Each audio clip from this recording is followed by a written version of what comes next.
Turn it on and rip the knob off.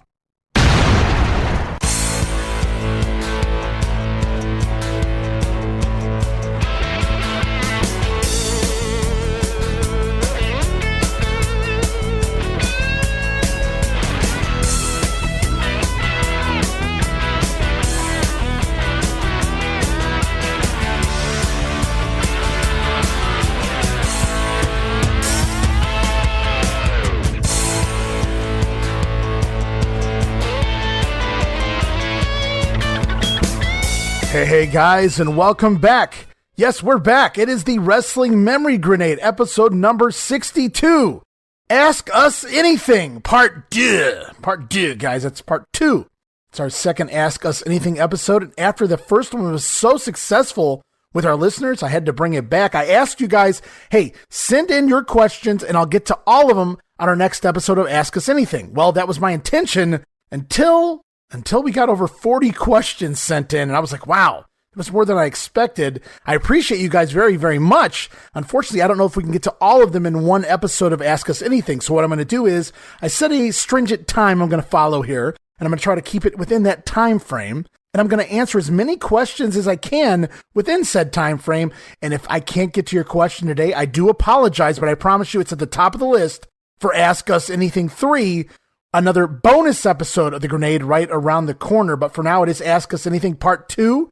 And as always, you guys can listen to the Wrestling Memory Grenade as part of the WrestleCopia Podcast Network on WrestleCopia.com and all of your favorite podcast streaming apps, Apple, Spotify, Google Pod, and so many more. You name it, we're likely on it. And for those of you who don't know, I am your host, Ray Russell. And before we get going with this Ask Us Anything, the special episode of The Grenade, episode number 62, God, it feels good to be back. I just want to say thank you guys from the bottom of my heart, the kind words, the thoughts, the prayers, the well wishes that have been coming in. For those who don't know, the last time I recorded a show, we thought my grandmother was going to be out of the nursing home and living with a relative. Unfortunately, she didn't make it that far. Within days of the recording, actually within a week of the recording, my grandmother succumbed to her many illnesses, and unfortunately she passed away. I was happy that I got to see her just briefly before she passed away on Saturday, August 20th. Me and my wife went and visited her. She gave us a small list of groceries to go pick up for her. I drove over to her house after seeing her to cut the grass and just basically take care of the yard. And as I was finishing up and getting ready to leave her house, I received a call from my aunt, who was also at the nursing home at the time that we left. And unfortunately, maybe not even an hour after I saw my grandmother, she passed away. We don't know exactly what the cause was. They didn't do an autopsy, but based on what happened, it seems like it would have been a blood clot issue, maybe a stroke, but it was looking like a blood clot issue. Again, she was just a few months away. December, she would have been 80 years old. For those who don't know, I've mentioned this before. She wasn't just my grandmother. She raised me from birth. She essentially was my mother. She was everything in my world, my rock, my sounding board, my voice of reason over the years. She meant a lot to me and my entire family. To say she'll be missed is an understatement. I love you, Mama. Thank you for everything you ever did for me. I don't know where I would be. Literally, this is not just me saying this. I don't know where I would be in this world if I hadn't had you to guide me and take care of me as a child and just guide me as an adult to do the right things. Even though it wasn't always easy to turn the other cheek or be the bigger person, it was really her influence that made me a better person. So I love you, Mama, and I miss you very much. But with that out of the way, I just want to thank you guys again. That's the reason why we were going to come back and start recording again. I thought everything was going to be stable for a while. Unfortunately, almost immediately, a week later, my grandmother passes away. We laid her to rest a week later, Saturday, August 27th. That brings us here, though. We are getting things back in gear. We're getting the show back up and running. And I just want to thank you guys so much positivity and kindness thrown at me in a time when I really needed it. I really needed it. I'm not going to lie to you guys. I could use it, and I appreciate you guys very, very much. But getting back to the show, if you guys haven't been following the Wrestling Memory Grenade or the WrestleCopia Podcast Network on social media, you guys are really missing out, especially on Twitter, but also on Facebook. But if you head over and follow us on Twitter at Wrestling Grenade, that's at RASSLIN Grenade, home of the free prize giveaway. Also follow and like us on Facebook, Facebook.com/Wrestling Grenade. Why follow? I have been uploading pictures like crazy, scanned pictures from magazines, great pictures, great articles, things you guys just don't want to miss, going back to the 50s, 60s, 70s, 80s, even the 90s. Lots of great wrestling history, lots of great memories on our social media accounts as of late. Hundreds of pictures, dozens of articles, lots of great stuff out there. Some real rarities, some real gems. I think you guys really get a kick out of that. So if you haven't done so already, make sure you follow us on Twitter and follow and like us on Facebook. It's also, as I mentioned, home of the free prize giveaway. And all you have to do is follow us on those social media accounts for your chance to win. That's it. You automatically are entered into each and every future free prize giveaway. And our current giveaway, guys, upcoming, we have two free prize giveaways. In fact, first, a special Ricky the Dragon Steamboat Intercontinental Champion, Ricky the Dragon Steamboat autographed 8x10 promo pick, circa 1987, as well as a Honky Tonk Man Intercontinental Championship autograph promo pick from 87 as well. Winners of both of these promo picks to be announced as part of our upcoming WrestleMania 3 special edition of the Grenade as part of the 1987 in the WWF Project. And we'll be back with more 1987 WWF goodness on the next episode of the Grenade as we jump into the month of February on the road to WrestleMania 3. And all you have to do is follow us on Twitter, follow and like us on Facebook for your chance to win each and every future free prize giveaway. It's that easy, guys. And make sure you stop over also to our YouTube channel. And you can find us on YouTube at youtube.com/Wrestling Grenade. I've been uploading a lot of videos in the past months from the WWF, covering our project in 1993, the WWF versus USWA feud as well. We've got some NWA 1989 goodness over there. And most recently, some of the early 1987 WWF stuff popping up there on our YouTube channel, as well as some other fun little gems in between. Most recently, the big cage match between Dusty Rhodes and Kevin Sullivan down in Florida, where Santa Jake the Snake Roberts, shows up and costs the American Dream. What loser leaves town? Yes, the American Dream leaves Florida. Or does he? And I promise, yes, we've had some downtime over on YouTube. We were pumping things out week after week there. But again, with everything going on, when I shut down recording the shows for a few weeks here, I also shut down working on the YouTube side of things. But never fear, we'll be back very soon. More YouTube videos right around the corner. Lots more 1987 goodness from the WWF and a whole lot more planned as part of our YouTube channel. Also, I should mention, now is a great time to become a patron. A WrestleCopia patron, that is our revamped and all-new WrestleCopia Podcast Network Patreon account over at patreon.com/WrestleCopia. That's patreon.com/WrestleCopia. Now just 12 tiers to choose from. Every one of them revamped, guys, so go check them out. All brand new, 12 tiers to choose from, patreon.com/WrestleCopia. But you guys know my favorite tier by now. It's that $5 all-access tier.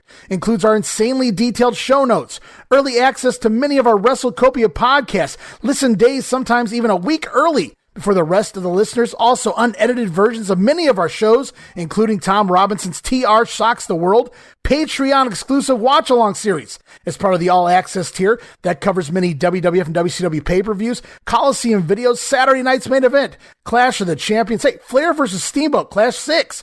So much more was added over there, patreon.com/WrestleCopia, but we've added even more to the all-access tier, guys. Yes, not only do you get the insanely detailed show notes, early access to the podcast, unedited versions of many of our shows, and of course, yes, the watch-along series, but also now remastered versions of the Wrestling Memory Grenade, the earliest episodes of the Grenade, the NWA in 1989 project. That includes enhanced sound quality and new content, originally edited out of our initial broadcast of the shows. Well, I edited them right back in. New conversations on 1989 and the NWA. And now, yes, even more for $5, guys. Even more. Added to the all-access tier and any higher tier over at Patreon. It's digital downloads each and every month. Lots of goodies to explore there. Our gift to you, digital downloads for our loyal patrons.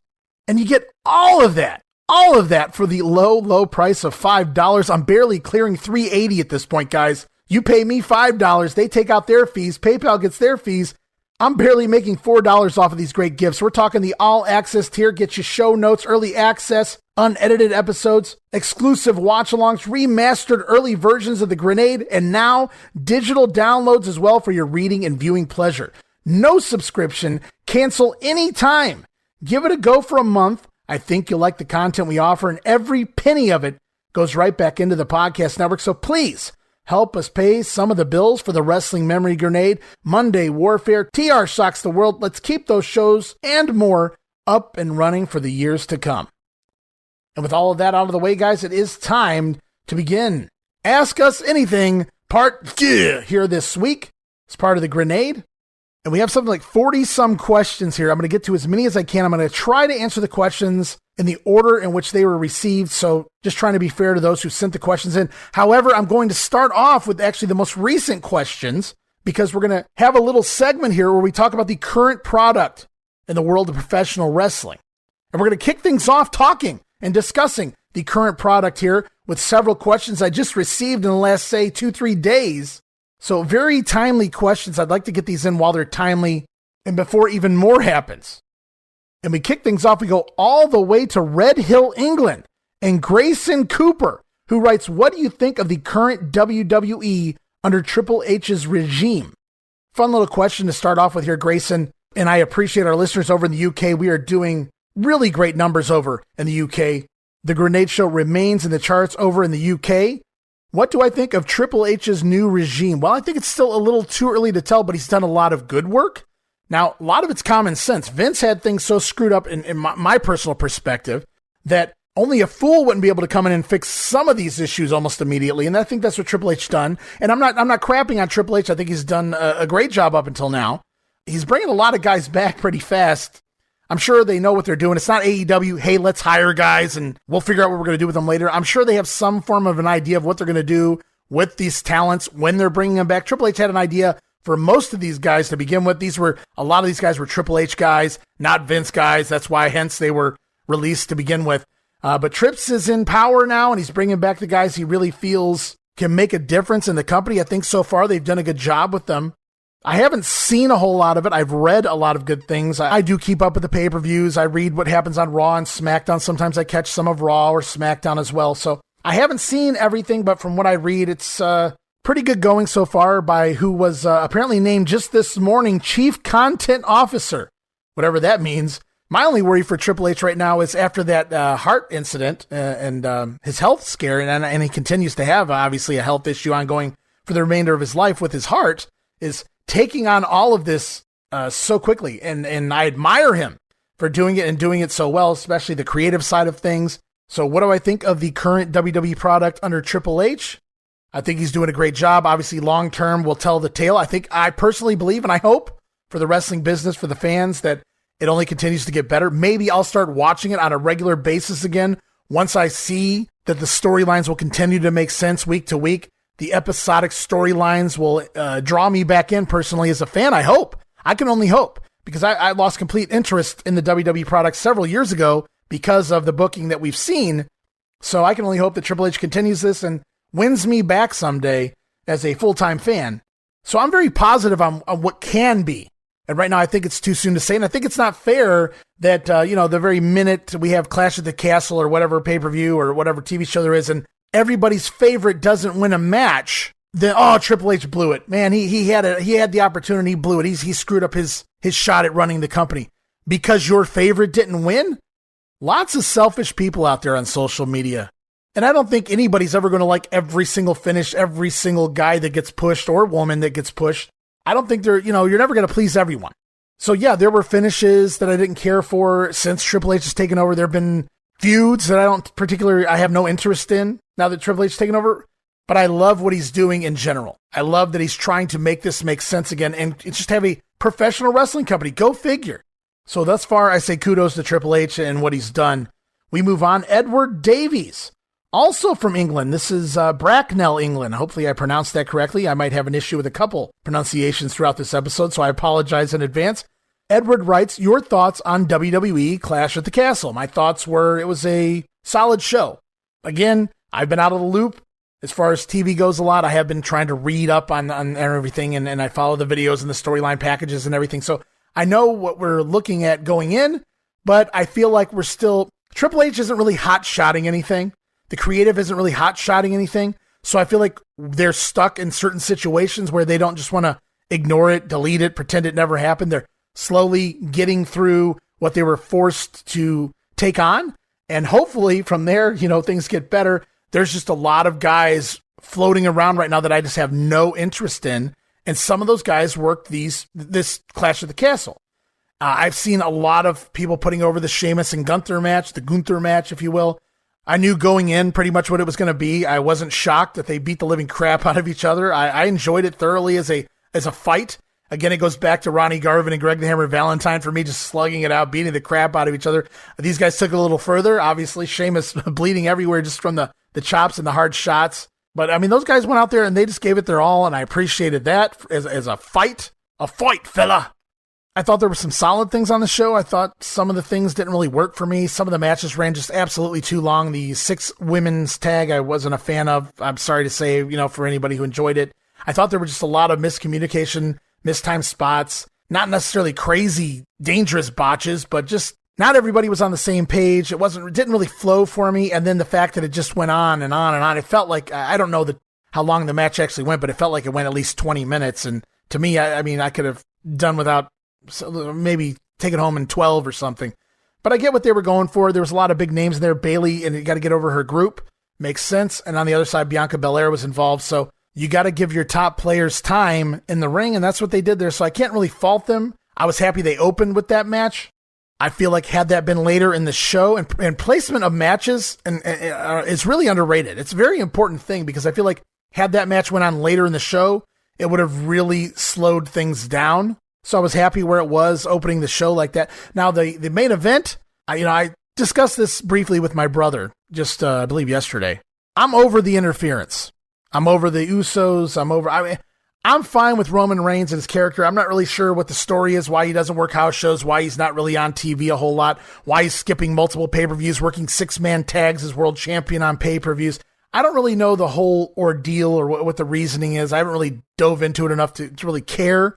I'm a fan of what they're doing with him in general, but these finishes just feel redundant on these pay-per-views. And you might say, wait a minute.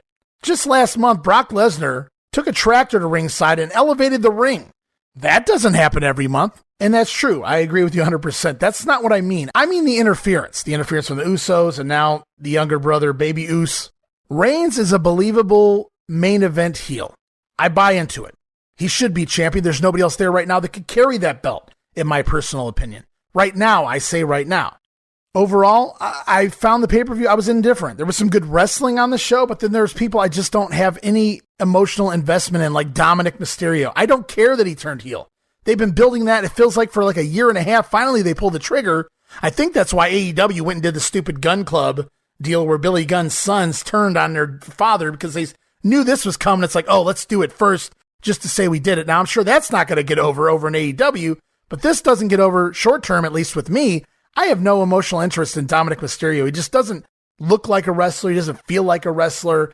I'm not saying he can't handle working some of the talent in the WWE, but I just don't feel his personality. And it doesn't help matters for me personally that I lost interest in Rey Mysterio a long time ago. Rey Mysterio in the ring, no matter how great of a guy he is in real life, and no matter how tremendous he was for, let's say, 2 decades in the ring, he's a shell of himself. He's a shell of what he used to be in the ring. And yes, he can still do some cool things, but I feel like he's on borrowed time. I mean, he's had X amount of knee surgeries. The guy's got a lot of injuries and surgeries over the years. I applaud him in everything he's ever done in his career. I loved Rey Mysterio throughout the 90s and the 2000s. I supported him as world champion when Vince McMahon made him go out there and do a job every week just to prove that the small guy can't beat the big guy, pal.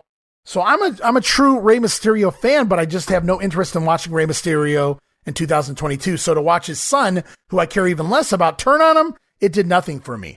This whole story, this Edge faction that somehow morphed into a Finn Balor, Damian Priest faction, none of that made any sense. We all know why. Cody Rhodes got hurt. Vince panicked, said, I need another top babyface, pal. So let's just drop this gimmick we just started with Edge as some like new demon, devil, magical, dark powered guy.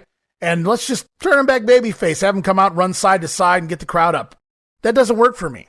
I didn't forget what Edge was just doing. And I wasn't even into that faction, but to turn on Edge. And now Damian Priest and Finn Balor are running the show here. I hate to dump on some of these guys. It's just me personally. I don't have any interest in them or their storyline. I'm not saying that can't change. I'm just saying right now, there's just a lot of matches in the mid-card that just don't interest me whatsoever. That's just the deal right now. But again, I'm sitting back and waiting. I'm not trying to be negative. I'm not, quote-unquote, complaining about what the WWE is doing right now. I know they have who they have. They have the storylines they have, and they have a vision of where they want things to go. There's a lot of talent that's just come back. Braun Strowman, as of last night, returned to the company. That I'm very curious to see what they do with them in the long term. And I'm wise enough to know that Triple H, he just took the book over, say, 6-7 weeks ago, and he had two options. He had the old WCW 2000 option of just shutting everything down and kind of rebooting the company, which I was a little bit on board with because I would have loved to have seen it. Hey, that sounds fun on paper, right? But so, yeah, I guess they had that option to kind of just restart everything, reboot the company. But that in one way, you're admitting defeat, like everything we were doing was wrong. And on the other end, you're kind of insulting your fans, like, just forget everything that's been happening. We're going to tell new stories. And that was an option, I suppose, but I appreciate the fact that they're just kind of taking things in stride, bringing back guys as quickly as they can while it still makes sense and furthering their storylines in the process. So I'm not giving Triple H days, weeks. I'm not even giving him just a few months to make the product overall better. I'm giving him, I understand this is going to take some time. And if I can enjoy things, say, by Royal Rumble time, I'll be happy. Sorry I went off on a little bit of a tangent there, but I guess to answer your question, my thoughts on the pay-per-view Clash at the Castle were that it was a fun little show to watch. It didn't do a whole lot for me overall. I felt like they left off some names here that they could have utilized better than some of the guys that they actually put on the show, but to each their own. We all have our own preferences of who we like and don't like. So I'm not really complaining there either. So overall, there was a lot of good wrestling. I'll give them that. And we'll move forward. And I just look forward to things getting better in the WWE.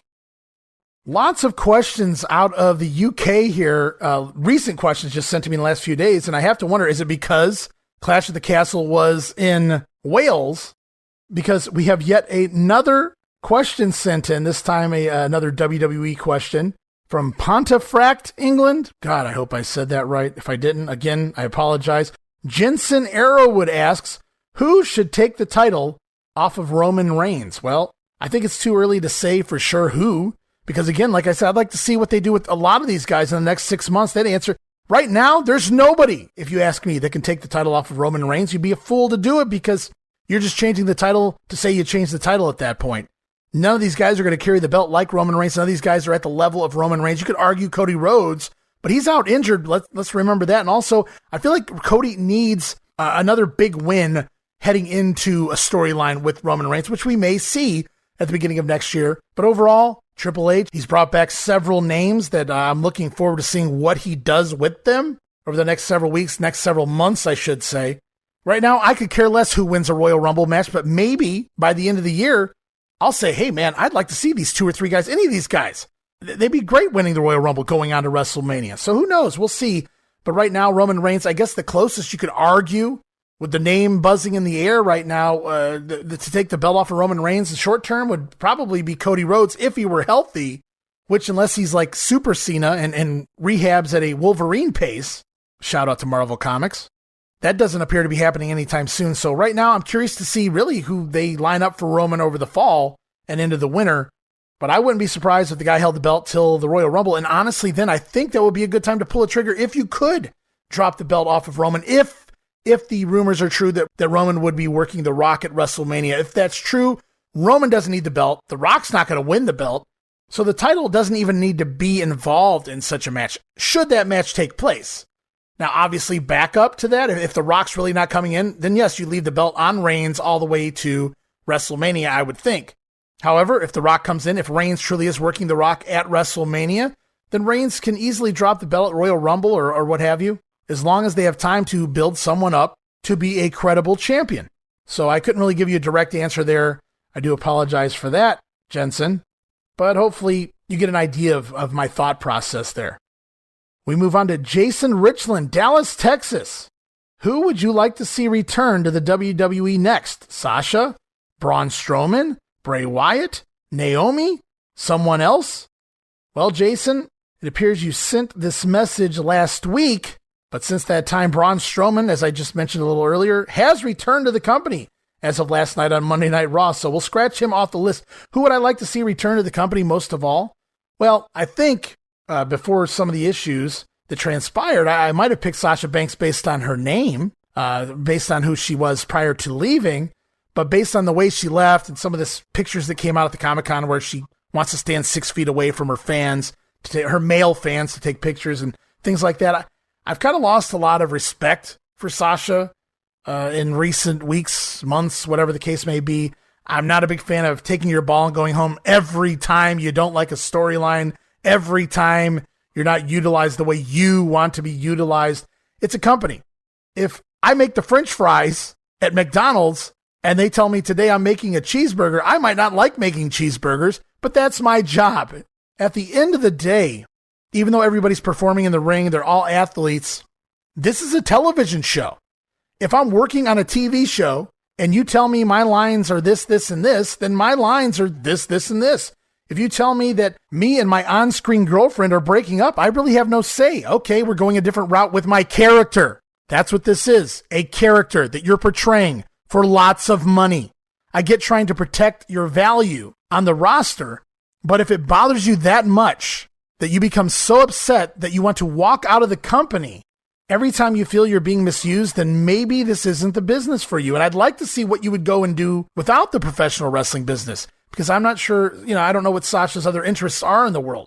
But if she truly loves the business and this is all passion, maybe it's just youth and she's going about it the wrong way because maybe there's a little bit of immaturity there. Maybe it's because some of who her family is, she thinks she has special pull. I don't really know what the situation is. I don't even really want to speculate, which I just did. But up until this last time she quit, I was the biggest fan of any WWE ladies wrestler. Sasha Banks, I didn't even have to hesitate. If you asked me, who's your favorite? Who do you like? She would have been boom. Name would have came out of my mouth before you finished the question. I guess I'm just not a big fan of Mercedes Varnado, which is her real name. At least what I've seen of her in recent weeks, months, whatever the case may be. So, but getting back to your question, and I apologize, again, another tangent I went on there. Who would I like to see return to the WWE? So we saw Braun Strowman return. He wouldn't have been my number one pick anyway. Although I gotta tell you, when I saw Braun Strowman get released, that was a head scratcher to me. Naomi isn't a difference maker to me either way. I felt like she was just filler. She was there. She was fine on there. They really needed to change her gimmick. The glow thing was getting old. But she does absolutely nothing for me. I never go, oh my gosh, it's a Naomi match. I just have no interest. It's like she can do a few athletic things in the ring, but she hasn't progressed or learned to do more or put together a real match, I don't feel, in X amount of years she's been there. Do I think they'll be back? Well, the rumors say they will be back, and I think if you can work something out with Sasha to where she can't keep doing this, then go ahead and do that. And plus now there's going to be continuity that there wasn't before. Maybe that'll also, clearer heads will prevail in the future if there are any issues. Naomi, will she be back? It's possible. Obviously, she's married to one of the Usos, so it's probably only a matter of time. She's not, again, to me, not a difference maker whatsoever, so no big deal there. Bray Wyatt, would I love to see him return? I'd love to see the original Bray Wyatt, the Eater of Worlds, return. Obviously, we can't never have the real Wyatt family back in business because, unfortunately, the passing of Luke Harper. So I don't know that we can have a Wyatt family again, which is my favorite version of Bray Wyatt. But I'd love to see that version of Bray Wyatt back, which I don't think we'll ever get because, as Triple H has even recently said, Wyndham Rotundo, a.k.a. Bray Wyatt, he's an extremely creative guy, and it just seems like his creativity goes far beyond that of a Bray Wyatt character at this point. I was not a fan of The Fiend. I tried to like it because a lot of people did. And as it went on, it just got more convoluted, more ridiculous. I didn't really understand what it was supposed to be at times. I don't know that he did, based on what they were doing with him. They clearly buried him on the way out. But my biggest problem was the Fiend character wrestling. Now, we had The Undertaker who felt no pain. He sat up and things of that nature, but he still made it through a match. It was still a wrestling match. With The Fiend, things are just so much different. It's hard to comprehend what exactly The Fiend is, what The Fiend was. So I really don't want to see that back. But if I had to pick one more name to return, obviously it would be Bray Wyatt as the original Bray Wyatt character. Tobias Meyer of Stuttgart, Germany. asks, do you believe Vince McMahon has really stepped away from working in the WWE? Do I really believe Vince McMahon? I believe he has to be. He doesn't really have much of an option. I know people are saying, well, he can still talk to him on the phone. Yeah, he can do a lot of things. He probably does have a lot of conversations with them on the phone or in person. They are family after all. But let's go back. Let's remember, what did Vince McMahon do? He used to tear up the scripts going into Raw and rewrite them on the fly. He no longer has that power. So even if Vince McMahon calls Triple H at, say, noon and gives him an idea and Trips decides to go with it or not, that's what it is.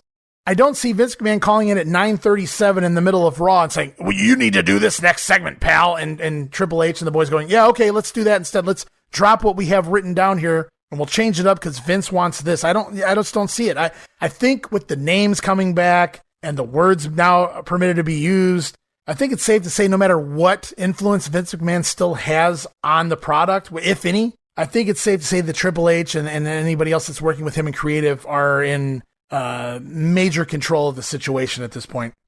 And it's really great, again, because it goes back to continuity. There's continuity again on TV, and hallelujah for that. Jose Delgado, San Antonio, Texas, asks me my thoughts on the Dexter Lumis character and working against The Miz. Well, okay, first of all, let's answer the second question first. Thoughts on Dexter Lumis working with The Miz. Okay, well, it's confusing. I don't really understand the story. I don't really understand the reasoning. They just had a cage match last night between Bobby Lashley and The Miz. Dexter Lumis comes out at the end, cost The Miz his U.S. title match against Lashley. I'm not really into The Miz in a story like this, so I don't know that they necessarily picked my favorite person for Lumis to work with in this fashion. There was rumors briefly there where it was actually he was coming for AJ Styles and The Miz was going to be collateral damage in the process, but that appears to be, off obviously at this point. He's clearly gunning for The Miz. So I'm curious to see, where this goes. Is it just going to lead to a match or two? Or is there some kind of a gimmick match planned? Like, where do you go? What's the end game when you get these two in the ring against each other? That's what I want to know. Now, as for the Lumis character, obviously he looks like a serial killer. He has one facial expression, one mannerism, and normally Jim Cornette gives Johnny Gargano shit for things like that and other guys shit for things like that. Obviously, this works for the Lumis character. I think he does it great. I don't know how he keeps a straight face, specifically that camera angle last night, the overlooking the top of the cage down at Lumis laying flat on his back, staring straight up at The Miz with that serial killer look in his face and that Chester the Molester mustache. I mean, I love the character. And obviously the last name, a play, I feel, on Dr. Loomis from Halloween, and then, of course, maybe even Billy Loomis from the original Scream movie. So as of right now, I'm enjoying the character in the WWE. Where it goes from here, I'm curious because, again, once he gets past The Miz, that's what I want to see. Where does Loomis go after The Miz? That's what I'm really intrigued about right now. So I'm kind of just watching The Miz, to me, as a placeholder to see where Loomis goes, how elevated he gets, and where they can evolve his character into.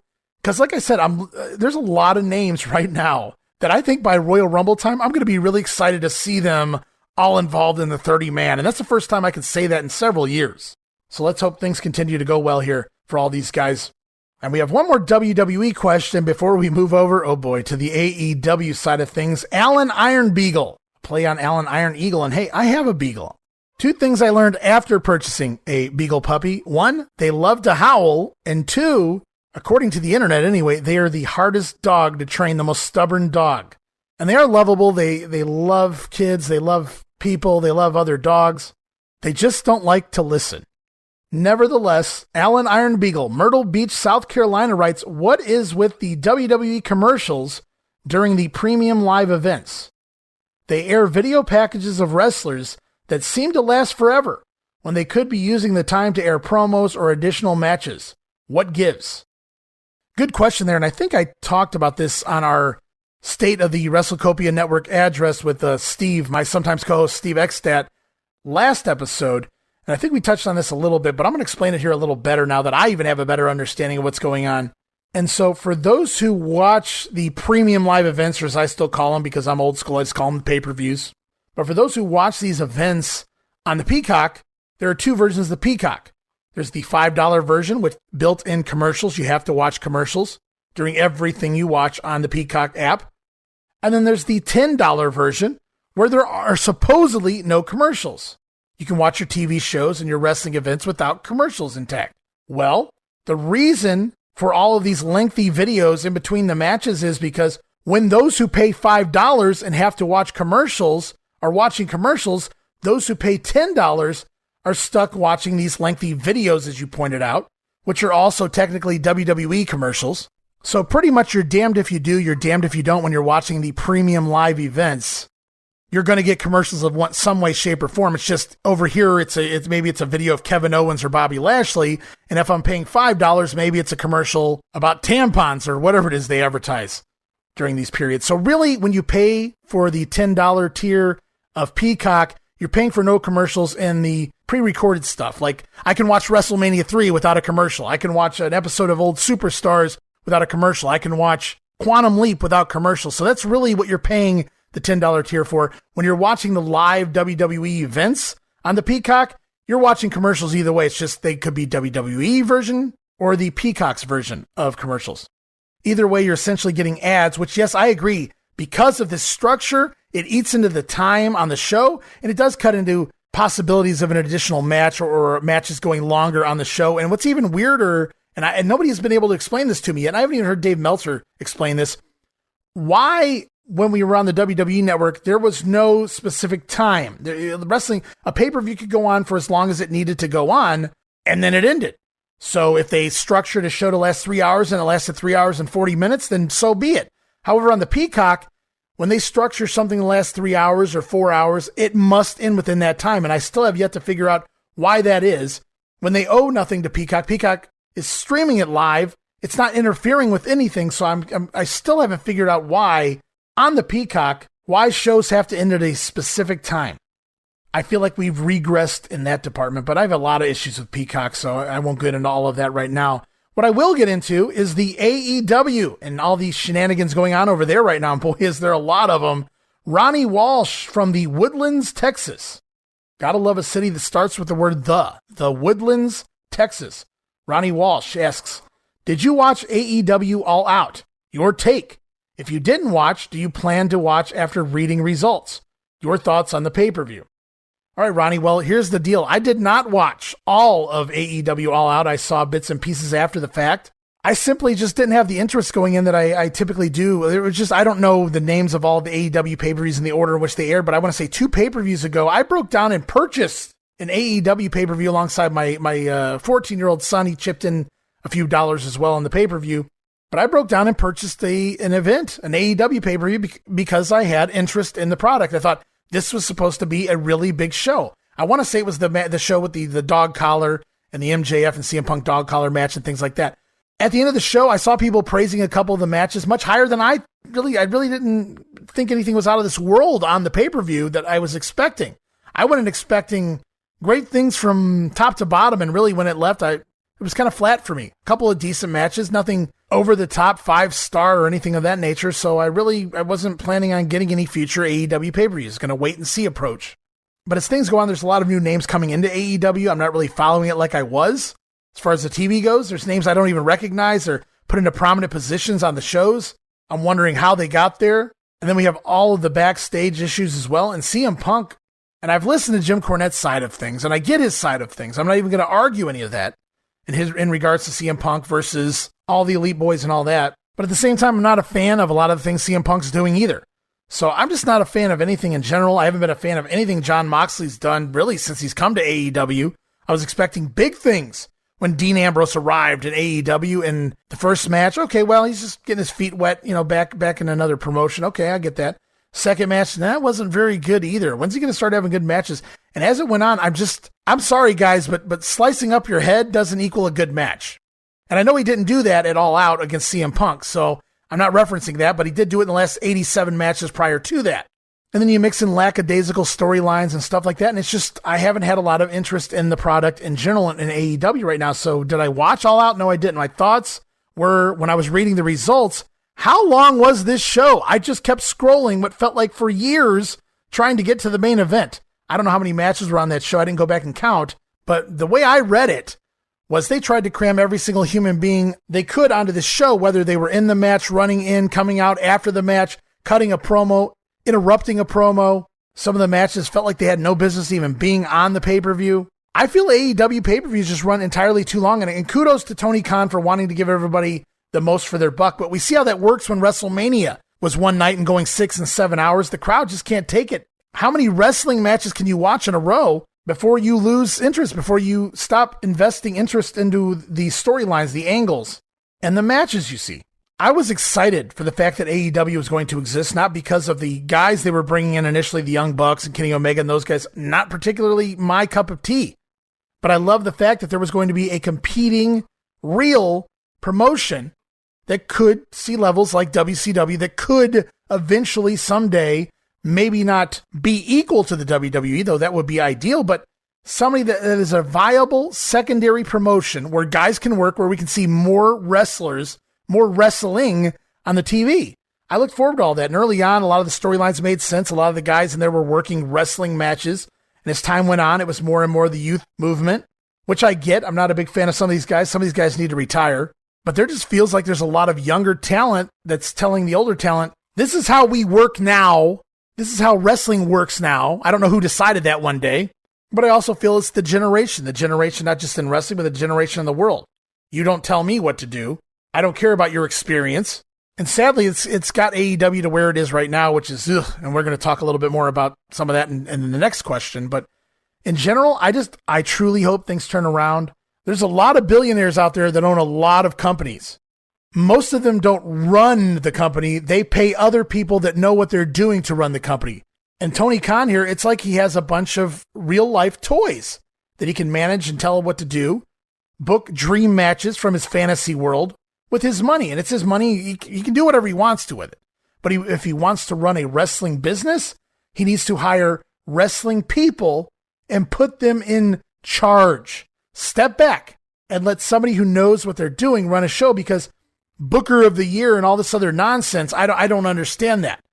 Because he put together a bunch of top talent and said, you wrestle you.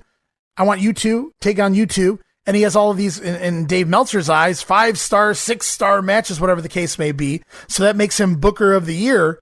But what are you drawing? What are your ratings? Where's the compelling storyline that drove me to want to watch this match? We're not seeing any of that. You hire 20 new talents and you don't do anything with 18 of them. You don't know what to do with them. First of all, AEW hiring too many people. And I don't even begin to understand how you drop the ball with somebody like an Aleister Black or even a Rusev when he initially came in. So the number one thing I think AEW needs to do right now is Tony Khan, which I just don't feel like it's ever going to happen, the ego's in place. He believes, his own hype. We've seen they keep comparing him to a coked out Herb Abrams. I can't really argue that right now based on the way he comes off, the shit he says. With a live mic, I would be embarrassed to say, as a billionaire, as a owner of a serious billion-dollar company, if I'm Warner Brothers and I'm looking at these things, I'm wondering, what are we dealing with here? Who are we dealing with? This guy's liable to explode live on television at any time. So that's my worries there overall. All Out, did I watch it? No. I understand there was some good wrestling. I understand there was some unnecessary matches. Sounded like a mixed bag to me. If I have the time, I'd like to go back and I would watch the Punk and Moxley match later this week, just to see if we finally get a good Moxley match, a good wrestling match. And finally, our final current question, up to date. Ziggy Daniels of Muncie, Indiana asks, 2 words, CM Punk. 2 more words, media scrum. Your thoughts on the entire AEW implosion as of late. Okay, so here we go. There's a good way to close out discussing the current products here, WWE and AEW. The media scrum, which Ziggy Daniels is referring to, took place directly after All Out, and I did happen to see at least CM Punk's part of that media scrum. Oh boy. I'm not going to get into anything he said. It's all over the internet if you want to read it. If you want to go listen to Jim Cornette talk about it, they cover it at length as well over on his podcast.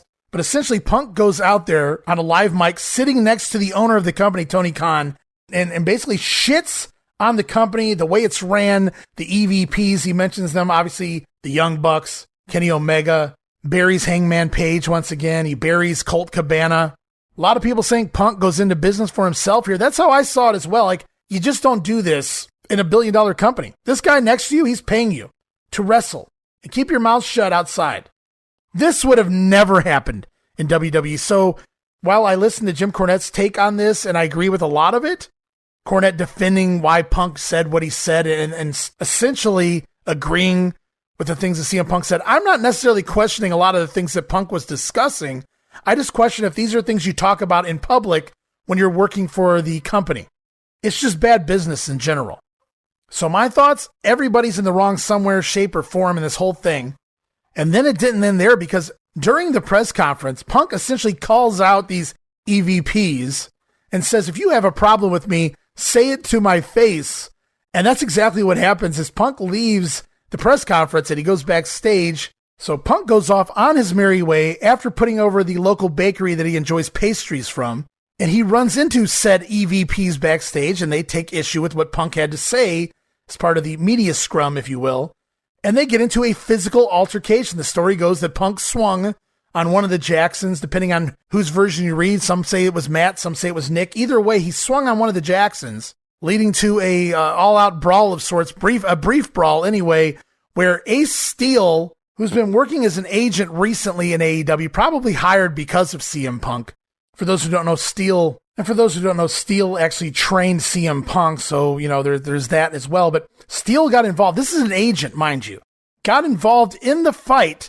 No, he wasn't trying to break it up. He was actually trying to aid CM Punk. He actually took a chair and threw it at Nick Jackson's face, giving him a black eye, and some are reporting even knocking him out cold. This is your agent, by the way.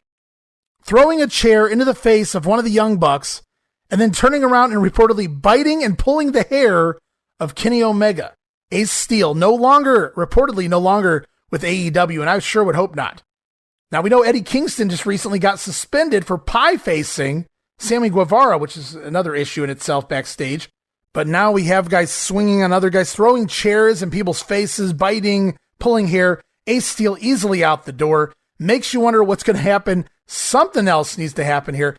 If Eddie Kingston, who I'm also not a fan of that human being either, and I have my reasons, but if he's pie-facing somebody and getting suspended, I can't wait to see what comes out of this one. And Tony Khan's got a lot of shit to deal with right now. This entire company is a fucking clusterfuck train wreck like you wouldn't believe. And no, I'm not anti-AEW at all. I want them to succeed. I want to see a second promotion. I grew up on multiple promotions. I grew up on the WWF and Jim Crockett and the AWA and World Class and Mid-South. Or UWF. I love the ability to flip channels and watch a variety of different wrestlers and different styles and different promotions. So I welcome AEW. I want them to exist. I want some of these stars to thrive.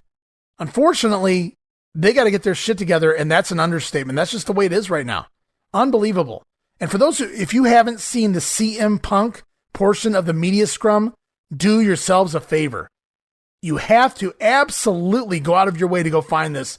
Unbelievable. Punk spending what felt like, it may not have been, but felt like 20 minutes just essentially burying the company with the owner sitting right next to him making faces the entire time. Very uncomfortable. Even cutting Tony Khan off at points. So just an interesting scene all around. And that'll wrap up the current product portion of this episode of The Grenade. We move on with Wrestling Memory Grenade show related questions. These are questions related to our show here, the Wrestling Memory Grenade, and perhaps the podcast network as a whole. We start off with Patrick Fogarty, Summit, New Jersey. He asks, do you have plans for any watch-alongs for your 1987 in the WWF project? Will you be covering any of the house shows in lengthy format? All right, thank you for your question, Patrick. The answer here is yes and no. Will we be doing watch-alongs? Yes, we will. We'll be doing some very special watch-alongs. We have a very special definitive episode of WrestleMania 3 upcoming. It will not be a watch-along. However, you'll be able to listen to a watch-along version of WrestleMania 3 very soon over on patreon.com/WrestleCopia. You can listen to it there. We'll be covering the live version, a live version watch-along of WrestleMania 3. Going to be a fun time when we get there. But as part of the Grenade show, we will be doing a definitive version of the event, meaning we're going to break down every aspect of the event, go into detail about each and every match, each and every segment of the show. As far as future watch-alongs in 87, we have many planned. Hopefully we can get in some house shows as well, as you just asked. And a lot of that going to be found over on our Patreon account. But yes, we will be breaking down the pay-per-views, WrestleMania 3, Survivor Series 87, and all of the Saturday Night's Main Event. We're going to be breaking them down in detail right here on The Grenade as they happen. Alfonso Sanchez, Los Angeles, California writes, I presume you'll be discussing the flop that was Missy's Manor on your 1987 WWF project. Do you know if there were plans for Eddie Gilbert to jump to the WWF as well? Another good question, Alfonso. From my understanding, from my memory, and we haven't got to Missy's Manor yet, that we will very soon, Missy's Manor was going to be the talk show that replaced Rowdy Roddy Piper. Of course, Missy was hot stuff down in the South, and Vince clearly liked what he saw. He brought Missy up. He did feel her voice was a little too Southern. Go figure. But the show, which is actually out there on YouTube now, thanks to Missy Hyatt, Missy's Manor, I don't know how she got a hold of those videos, but the WWF got them to her somehow. So most of, if not all of Missy's Manor's talk shows are out there on YouTube. You can check those out. Of course, none of them ever made air. And once you watch them, you'll see for very good reason. And Missy will admit it too, that just wasn't what she was cut out to do. Would have loved to have seen Missy brought in as a heel valet, maybe eventually finding herself someone to manage to work against the Macho Man and Miss Elizabeth. That would have been fun. Obviously, I don't think Missy would have been able to get her hands on Miss Liz. But then again, Missy wouldn't have had to worry about getting her hair ripped out of the roots either by Sunshine. Now, getting back to Eddie Gilbert, my understanding was there was really no real big offer there for Eddie Gilbert to come to the WWF. He simply wasn't the size that Vince McMahon liked Eddie, kind of on the shorter side. But if I remember correctly, in order to make sure Eddie didn't do the jump, I think Bill Watts even gave Eddie the book around this time. I think Eddie Gilbert had the book around this time, where he had his hands in booking the shows, something that Eddie Gilbert always wanted and loved to do. So it's kind of an extra incentive to keep Eddie Gilbert from jumping over to the WWF. Of course, this is right before Watts sells to Crockett. But of course, as everybody knows by now, nothing works out, nothing pans out. And within a matter of a couple tapings, Missy Hyatt sent back on her way down to the UWF and then eventually Crockett. And the rest is history. Karen Ninza of Chicago, Illinois writes in. She says, until listening to your recent episode of 1987 WWF, I didn't realize how Ron Bass made his debut in an insert promo and on the jobber side of a 6-man tag team match. What was the point of hiring talents like Bass only to debut them in a failing spot on the card? Thanks, Karen, and we thank you for listening, clearly listening to the show. I, too, was a little shocked, taken aback, the fact that Ron Bass made his debut in an insert promo during a Blackjack Mulligan match, and then a week later, Bass being stuck with Jimmy Jack Funk, and I can't even remember who the third guy was, on the losing side of essentially an enhancement talent, a job guy tag team, the losing side of a 6-man tag. That was Ron Bass's television debut in the ring. Now you ask, why even sign Ron Bass to a contract? Why even bring him in only to debut him in a failing spot on the card? Well, that's a good question. And Ron Bass and several others of his caliber at this point in time in 1986, 1987, a lot of these guys were brought in because the WWF expanded their touring schedule from an A show and a B show to an A, B, and C show, 3 shows most nights of the week. And that meant they needed more talent to spread across those cards. And Ron Bass was just one of many that they used for this particular reason. And a good little hand to have on your roster is you can kind of plug Ron Bass in anywhere you need him. A grizzled vet that looked the part. Okay, we go on to Oliver Virtanen from Lappeenranta, Finland. Lappeenranta, Finland. I'm not sure how you pronounce that. I do apologize yet again. Oliver writes, I'm very sorry to hear of your passing of your grandmother. My condolences as I write you. Well, thank you, Oliver. He says, during your time away from recording, I went back and had the opportunity to listen to your 1989 NWA shows and learned a lot of things I never knew. Do you have plans of doing any more NWA or WCW projects in the future? Oliver, I kind of touched on this on our last Ask Us Anything, but I'll say it again here. I really don't know where I'm going next. We kicked off with NWA 89 because it was really just an era, a year that I really wanted to dissect and analyze, even for myself. So I had a lot of fun doing that. I chose 1993 WWF really for my co-host at the time, Stephen X, that I thought that would really intrigue him. He had really fond memories of that era, even if it wasn't the best era in the World Wrestling Federation. I thought I'd throw him a bone and give him something that would really intrigue him and drive him. And he was involved in the first 5-6 months of the 1993 project before he had to dip out due to personal family obligations and work. Of course, by then we were already halfway through the year, so I had to finish things up. I have to finish anything I start. And that's what I did all on my own. We finished up 1993 in the WWF. From there, I made a few posts asking people what they would like me to review next. A lot of people selected 1987 in the WWF. A lot of people selected a couple of other options as well. So it was really down to me deciding which one I wanted to do next. And did I want to alternate NWA, WWF? Could I do the NWA or WCW again next? I could have. Truth be told, one of the reasons why I stuck with the WWF for right now was because we're still building our listeners. We're still building our fan base. And honestly, at the end of the day, the WWF draws more listeners than any of the other territories or any of the other promotions. So, I mean, that played a factor. I'm not going to lie to you. But am I going to just continue to stay with the WWF? Absolutely not. I'm going to go all over, and I do plan to go back absolutely to the NWA and WCW. Lots of years, lots of eras I can't wait to cover there.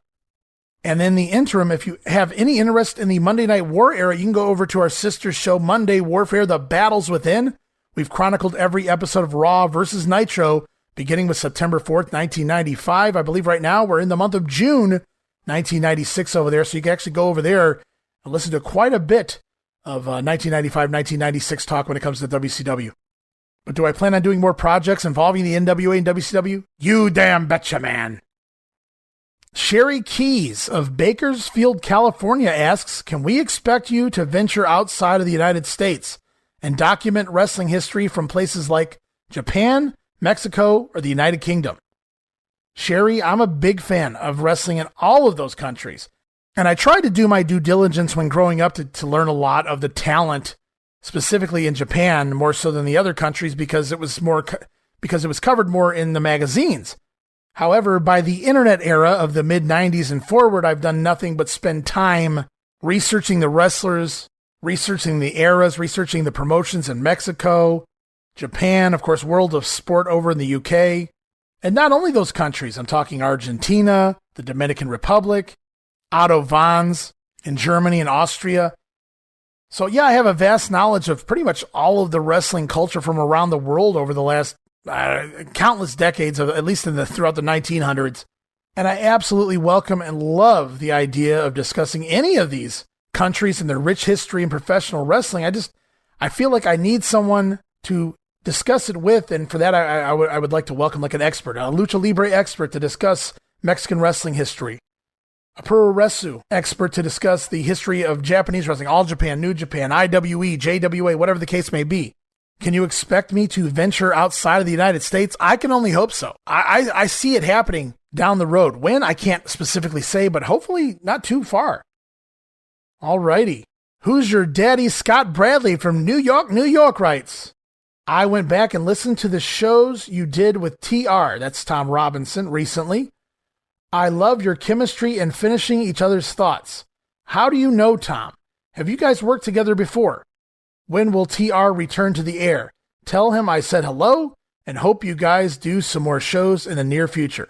Well, thank you, Scott. First of all, I've been blessed with the opportunity to work with Tom on maybe a dozen occasions, and he's always done right by me. He's always been honest with me, very honest with me about his situation, about life in general. Tom's a great guy, and I absolutely enjoy doing the TR Shocks the World shows because not only does Tom shock the world, sometimes he shocks me live on the air. And it's always a fun time. You never know what you're going to get. We're kind of all over the place, and we get to discuss a lot of things. And what's most fun is sometimes Tom goes against the grain. He kind of goes and sides with the thing that most people don't agree with. And that's what makes the show enjoyable, because sometimes we disagree on something and we just have a great time talking about it anyway. Sometimes it's just pure fun. We're doing comedy bits. But I'd have to say like 99.9% of everything we do is ad-lib. There's really no format to the shows other than maybe some bullet points. And yes, I have noticed that we kind of think alike. We have, as you put, finished each other's thoughts. I've noticed on shows when I go back and edit them. So it's just a fun time working with Tom. Of course, Tom's just had some issues go on recently, like I mentioned in the past with his eyes. He had surgery. He's back to work. He's doing great. He's expressed his interest in doing some recordings, just post on Twitter in the short term until he can go back to full form and the TR Shocks the World show, which he has expressed he'd like to do on a weekly basis. So hopefully very soon, hopefully, we get TR Shocks the World back up and running, and it'll be a great time because it's a great time to be a fan again. Whether you're watching AEW implode or in Tom's world, it's doing great, or you're watching WWE begin to thrive again under the banner of Triple H. So it's a good time to talk wrestling and just tell old stories as well, talk about the old times as well. So I will tell Tom you said hello, Scott. We appreciate you, and hopefully, TR Shocks the World returns very soon. One final question in regards to the WrestleCopia Podcast Network from Rami Pal. Or is that Paul? I have no idea. From Florence, South Carolina, he says, You seem to have a vast knowledge of wrestling history as a whole. I get why you cover the prominent eras of the WWF and WCW for the masses, but I'd really love to hear your take on the good old days before the national expansion. Any updates on the territory show you were promoting a while back, okay? And Rami is referring to the podcast we had planned to drop. We're going to call it the Money in the Miles. And that show, along with all of these other shows, put on hiatus as everything was going on over the last few months here in my life. But I absolutely love the territory era, perhaps more so than even the WWF and WCW era of professional wrestling, or certainly equally too. I love the territory era, so I love nothing more than to sit down and just talk about old angles, old-time wrestlers, and all of the stories that go along with it.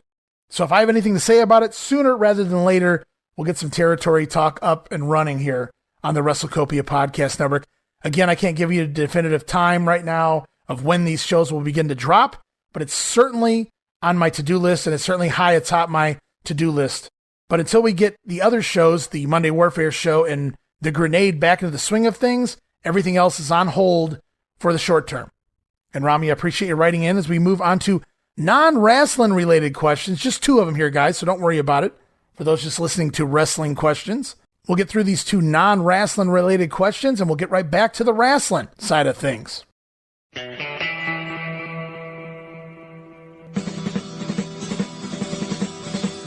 It may not be the showdown at the OK Corral, but it was the WWF versus WCW, Raw versus Nitro, the Monday Night War, the Ratings War, the NWO, the Attitude Era. While everyone discusses who won the war, it's truly the battles within the war that made this weekly episodic rivalry so exciting. We break it all down, from episode reviews to backstage news to those ever-important TV ratings. It's Monday Warfare, the battles within, exclusively as part of the WrestleCopia brand, available on WrestleCopia.com and all of your favorite podcast streaming apps.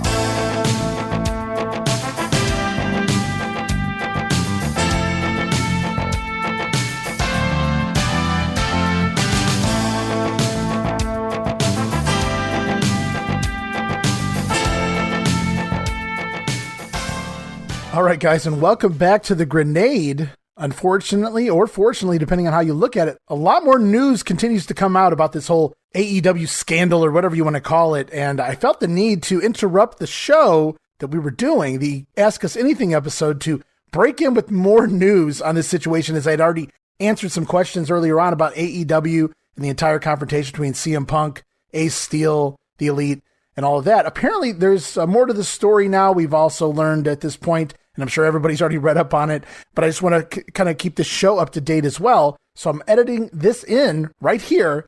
Apparently, it was the Young Bucks who kicked in the door, that quote-unquote kicked in the door, to CM Punk's locker room, because remember during his press conference, CM Punk said, if you got a problem with me, I'll walk up and down the hallways and you say shit to my face. Well, he didn't do that. He went to his locker room, locked his locker room door, and then came the confrontation. The Bucks and reportedly Kenny Omega were banging on the door, asking him to open the door. He was not responding, so they, I guess, busted the door in from the reports anyway to confront CM Punk. That's when the altercation escalated into physicality. CM Punk reportedly had punched Matt Jackson once, at least once. Some people are reporting multiple times. I've even heard a couple people say there's no confirmation that any punches actually connected. However, apparently also in the locker room was Ace Steel's wife along with CM Punk's dog, Larry, during this whole altercation as well.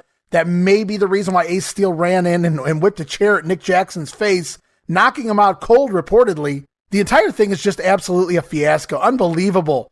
In a billion-dollar company, these things are going on. Yeah, I know it's wrestling, guys, but still, give me a break. And it's wrong. Everybody in the entire situation, if anybody's siding with CM Punk, you're a fool. If anybody's siding with the Elite, you're still a fool in my book, because I'm not talking about what they did necessarily as wrestlers.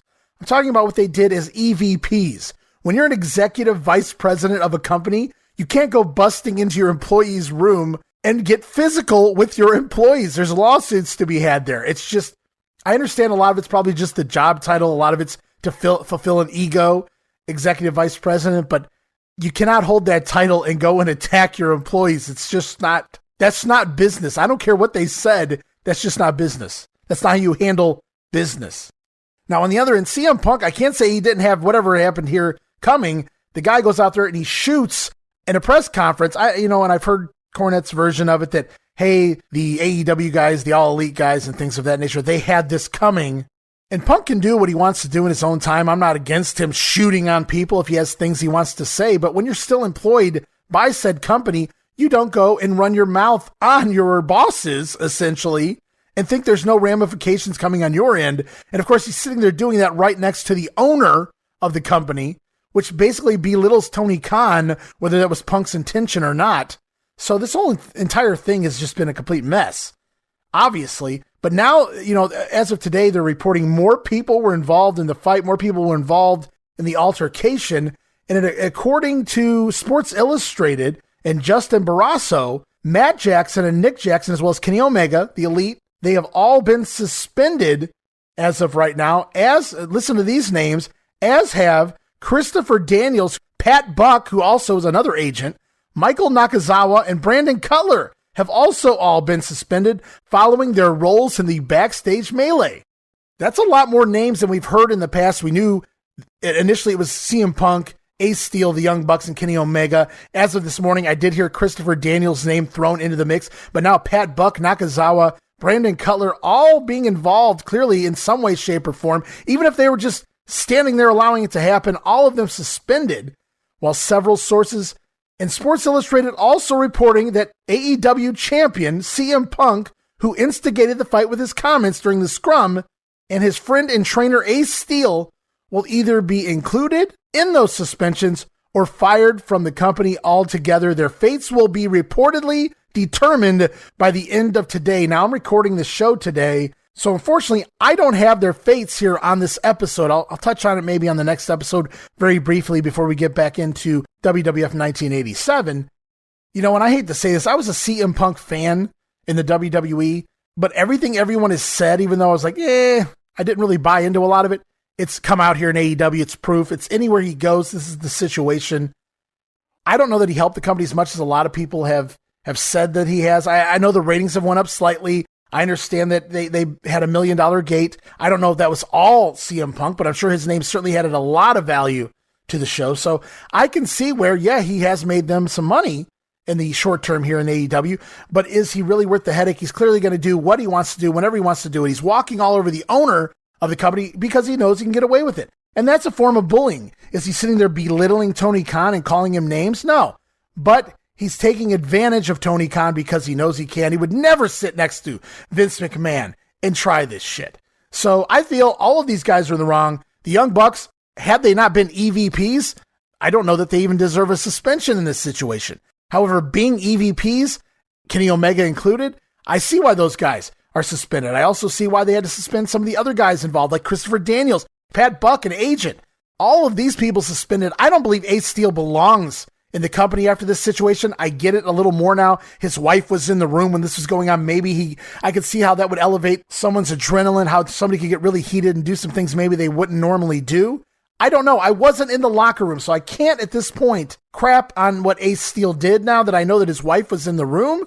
But at the same time, all of this was absolutely unnecessary. The fact that this escalated into anything physical is just absolutely ridiculous as well. CM Punk is just too old and too, well, I would have presumed to have been too wise to have gotten involved in such a skirmish.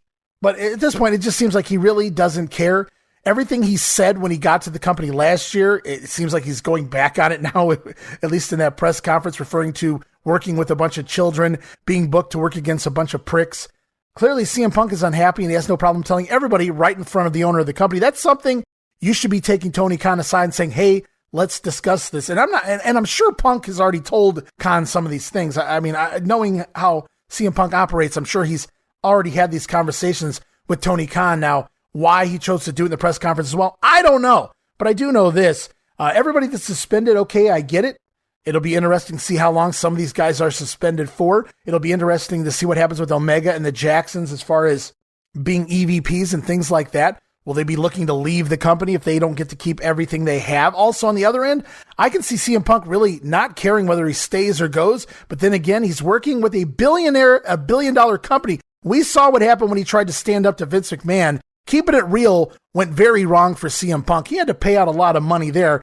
And the Khans, they have more money than Vince. So if Punk thinks he's going to screw around on a billion-dollar company and just take off, I'm sure there's going to be lots of lawsuits filed there. And Punk probably doesn't want that situation. So maybe he does want to iron things out as best as a CM Punk can in order to smooth things over and maybe stick around with the company. But I wouldn't be surprised by the time you listen to this if CM Punk is released from the company altogether. In fact, if it was my call in this whole situation, I would have no option but to release CM Punk. I think that would be the right call from my perspective. Again, I wasn't in the locker room, but just for what he did in that press conference, absolutely disagree with that. That's terrible business from an employee and an employee that absolutely knows better. So what will happen to Punk and Ace Steel? Ace Steel means absolutely nothing to me. I don't know a whole lot about the guy. I know he did some jobs throughout WWE. I know he did a little bit of Ring of Honor. I know he's done a lot of indie things. But at the end of the day, who is Ace Steel? What is he going to do for AEW in the long term? And whipping chairs, knocking people out. We don't need that here. And really, is he really going to come back to work in a month, 2 months, 3 months down the line? And the locker room's just going to look at him like he's a great guy? Are they going to listen to him? Is he going to only be able to work as an agent under certain matches and certain guys that'll still deal with him? So I wouldn't be surprised by the end of the day if there's a mutual split between CM Punk and the AEW promotion, or if Punk is outright just released from the company, which may have been what he was going for all along. Who really knows? Either way, I do apologize for interrupting the show with even more on the current product, AEW, and the fallout of all of this nonsense from over the weekend. But I felt it was still timely and it was something I needed to do since I addressed it earlier in the show. And by the time this comes out, all this other news has now come out. So I felt it was right to edit this into the show. And I appreciate you guys for continuing to listen to this Ask Us Anything episode 62 of The Grenade. We now resume our regularly scheduled programming. This has been Ray Russell with the news.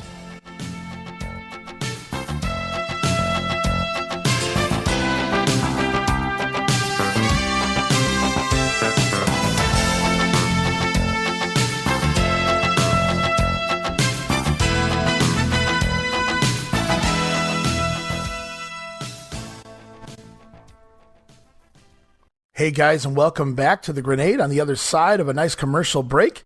And as I said before we headed into the break, we have two non-wrestling related questions sent in this time around, and I wanted to get to those next. And first up, it's Heather McLean of Fayetteville, North Carolina. She asks, what is the last television show you binge watched and shows you want to binge in the future? Well, okay, that's an interesting question. I think maybe somebody asked me a similar question to this on our last Ask Us Anything episode, but things have changed a lot since then, so I'll answer it anyway. And thank you, Heather, for writing in. As much as I love the wrestling questions, I always love these questions too, because people are starting to pick your brain. They want to know who you are beyond just a wrestling historian. And so to answer your question, I've recently binge watched a lot of things, some by force and some by my own choice. And what I mean is usually I'm in the room doing other things, and when I'm in the room, my children have TV on, and when the TV's on, I can't help but listen to it, watch it, whatever the case may be. And most recently, my kids have binge-watched Roseanne, as well as Full House. In fact, they've binge-watched Full House so many times, I know everything they're going to say before they say it. I'm not bragging about that. That's just a fact. Also, my wife recently, we went through the first 9 seasons of Impractical Jokers as the new 10th season has been out. We've been watching that as well. We binge-watched a lot of Law & Order SVU since it's off for the summer. There hasn't been a whole lot of good new programming, in my opinion anyway, over this summer, so we've done some binge watching when we've had the opportunity. We've also been watching a bunch of House, which I haven't watched really since the original run. I went back and binge watched House for a couple of weeks there, made it to the last season. I don't think I didn't finish the last season yet, so I do need to go back and finish House back off. Hugh Laurie, just tremendous in that character role. I finished up Matlock with Andy Griffith, Matlock, a few months ago. I know the Eye of Gibson will love to hear that. And right now I'm currently working on trying to finish up Gimme a Break with Nell Carter and Quantum Leap as well. These are shows that I've started to watch and I've kind of slown off. I've tapered off on it. but I do plan to go back and finish watching them. Give me a break specifically. It was something I hadn't seen in decades. I remember growing up watching it as a kid, so I went back and watched it. I still got about a season and a half to go there. Quantum Leap, I just started. It's been added to the Peacock as of August. I just finished up the first season of Quantum Leap. Looking forward to continuing to watch that show as the new version, the reboot of Quantum Leap will be coming out this fall. And speaking of reboots, I'm a big fan of Walker, Texas Ranger. I mean the original Walker, Texas Ranger with Chuck Norris. And there's a new version, a reboot of Walker, who just happens to be a Texas Ranger. More of a dramatic show with maybe 60 seconds of fighting throughout the episodes. And usually Walker, the character of Walker, isn't even the one involved in most of the fighting and arresting. So it's a very different show, but I've been forcing myself to watch it in honor of the original show, even though it has very little to do with the original show. It just happens to be a guy named Walker, Cordell Walker, who just happens to be a Texas Ranger. They don't really focus a whole lot on that aspect. It's more about his family and things like that. So yeah, I've been working my way through that new Walker series. I'll try to give the new Quantum Leap a try as well when that comes out. I believe I'm somewhere in the early part of season 2 of Walker. Now, as far as shows I want to binge watch, well, I'm old school, guys. I don't watch a whole lot of new TV programming. So I'd love to go back and binge watch shows like In the Heat of the Night with Carol O'Connor, The Fall Guy with Lee Majors. God, I love The Fall Guy because it was part of the Fox package during the TV on Saturdays and Sundays when I was growing up. They would air Superstars and then 2 hours of Fall Guy. And then on Sunday, they would air Wrestling Challenge and then an hour or two more of The Fall Guys. So when wrestling went off every Saturday and Sunday, The Fall Guy came on. So I just happened to get into it as a kid because of that reason. And I'd love to go back and check that out again really soon. And of course, because I'm watching the new version of Walker, I'd like to go back and binge watch the original Walker, Texas Ranger. And I'm still trying to get my hands on the old sitcom Just the 10 of Us from the late 80s, a spinoff of Growing Pains. Haven't seen that in forever. I happen to have 8 kids. The guy from Just the 10 of Us, Bill Kirkenbauer or whatever his name was, he had 8 kids on his show, Just the 10 of Us. It works. It makes sense. And I enjoyed it as a kid. I'd love to go back and check that show out again, see if it still lives up to the hype after all these years. Also looking for early seasons of American Gladiators. I want to go back and binge watch that as well. And I know that Pluto has an American Gladiators channel, and they do have some of the early seasons on there, but they're missing a couple of them, and one in particular that I absolutely want to relive, and that's the season with Rico Constantino, the future Rico in the WWF WWE. Before that, he was a contestant, not a gladiator, on American Gladiators, went all the way to the finals, Rico Constantino, and it's great memories because I grew up on American Gladiators as a kid, me and my cousins and my brother, and I remember that season vividly. We got so behind Rico Constantino. We just loved the guy, and we wanted him to win that season. So his name stuck with me. It just rolls off your tongue, Rico Constantino. So it stuck in my mind for many, many years. So when Rico came to the WWF or to developmental, I looked up his name and I said, get the fuck out of here. You got to be shitting me. This is the guy that was on American Gladiators when we were kids.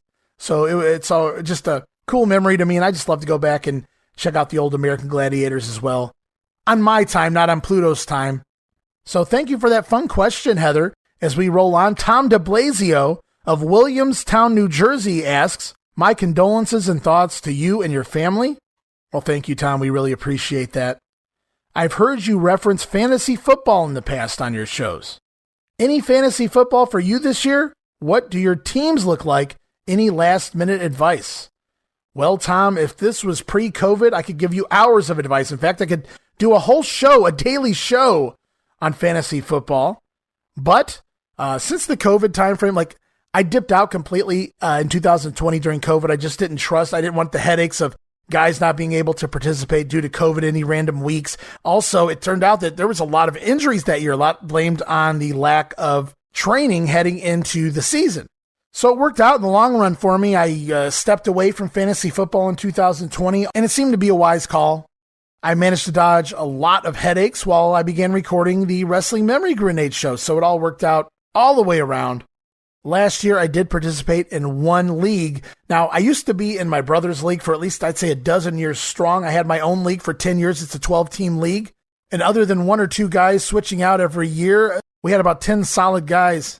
every year in that league that would just come back every year. So it was really a great time, great camaraderie, no shenanigans going on, anything like that. So pre-2020, this question, my God, you would have had me here for a very long time, but I can answer this pretty quickly here this week on the Grenade. And the answer is I am doing one fantasy football league this year. I joined it last minute. It involves my brother, one of my sons who's just heavily into sports. I have a couple of sons who are way, way into sports, but my 14-year-old, he studies sports like I study professional wrestling. So he was determined to get into a league. So my brother, when he was up here visiting for my grandmother's funeral, he said, hey, let's get together a league. And that's what we did, a 10-team league. It's me, my brother, one of my sons, and a few other people. And that's the league we're doing this year. It was an auction draft. In fact, we just concluded it a couple days ago.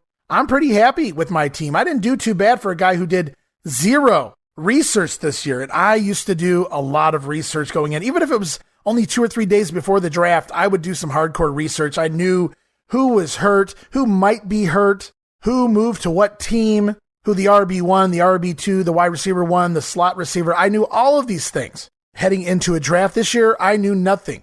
I opened up the draft, and away we went. Kind of went off past experience, and I thought I did a pretty good job by the end of it. Not the greatest running back situation, but you'll have that. Again, it was an auction draft. And my starters look like this. Quarterback, Josh Allen, Buffalo Bills. Wide receivers, Cooper Kupp, T. Higgins, and in the flex spot right now, I have Amari Cooper in the Cleveland Browns. Tight end, Mark Andrews of the Ravens. Now the running back situation, a little more, it is what it is, but you can't complain with Nick Chubb is one of your running backs, Cleveland Browns as well. And Dameon Pierce, who is the starting running back, I do believe, of Houston. Now I had to take him pretty late in the auction draft. I was running low on money, and that wound up being my RB2, but I figured of the guys that were left, he has the most upside given the fact that he should be on the field more often than not. So those are my starters, and then down on the bench, I'm looking at guys like Robert Woods, Valdez Scantling in Kansas City, Nyheim Hines, James Cook, a running back out of Buffalo.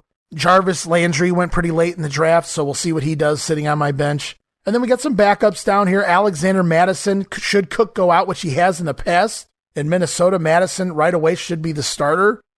So we're going to hold on to him for the short term anyway, as well as Darrell Henderson out of the Rams. And that's my bench.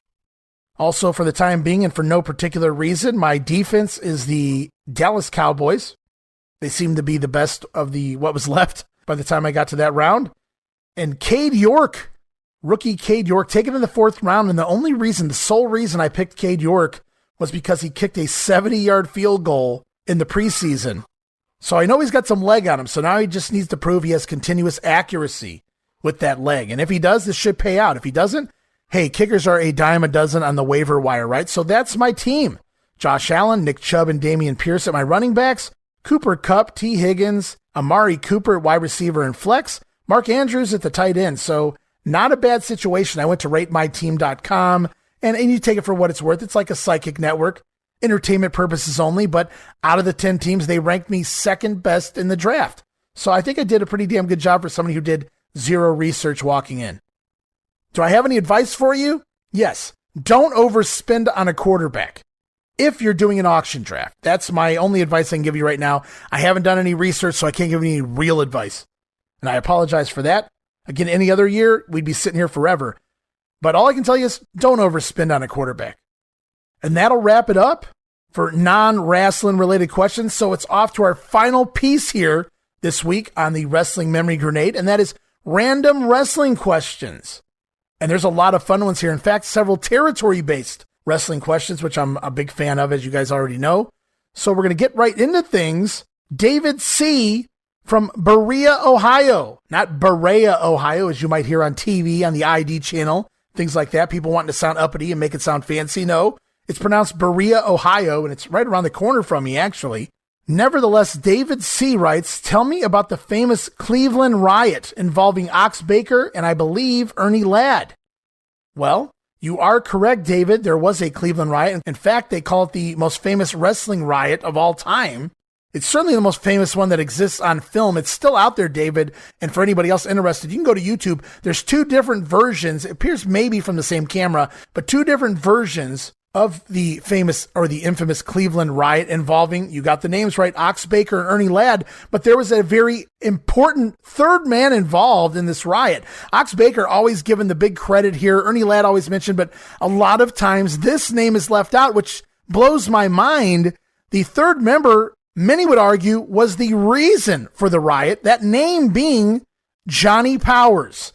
And for those of you who don't know who Johnny Powers is, he worked heavily in the Northern Territories. He worked the West Coast. He did some work over in Japan. He's also the man that took over the IWA from Eddie Einhorn. Remember, Einhorn tried to go national with the IWA. Well, after just a few short months, Einhorn backed out, and Johnny Powers took over the company. Johnny Powers also took over the NWF from Pedro Martinez, who ran the Buffalo, Pittsburgh, Cleveland territory.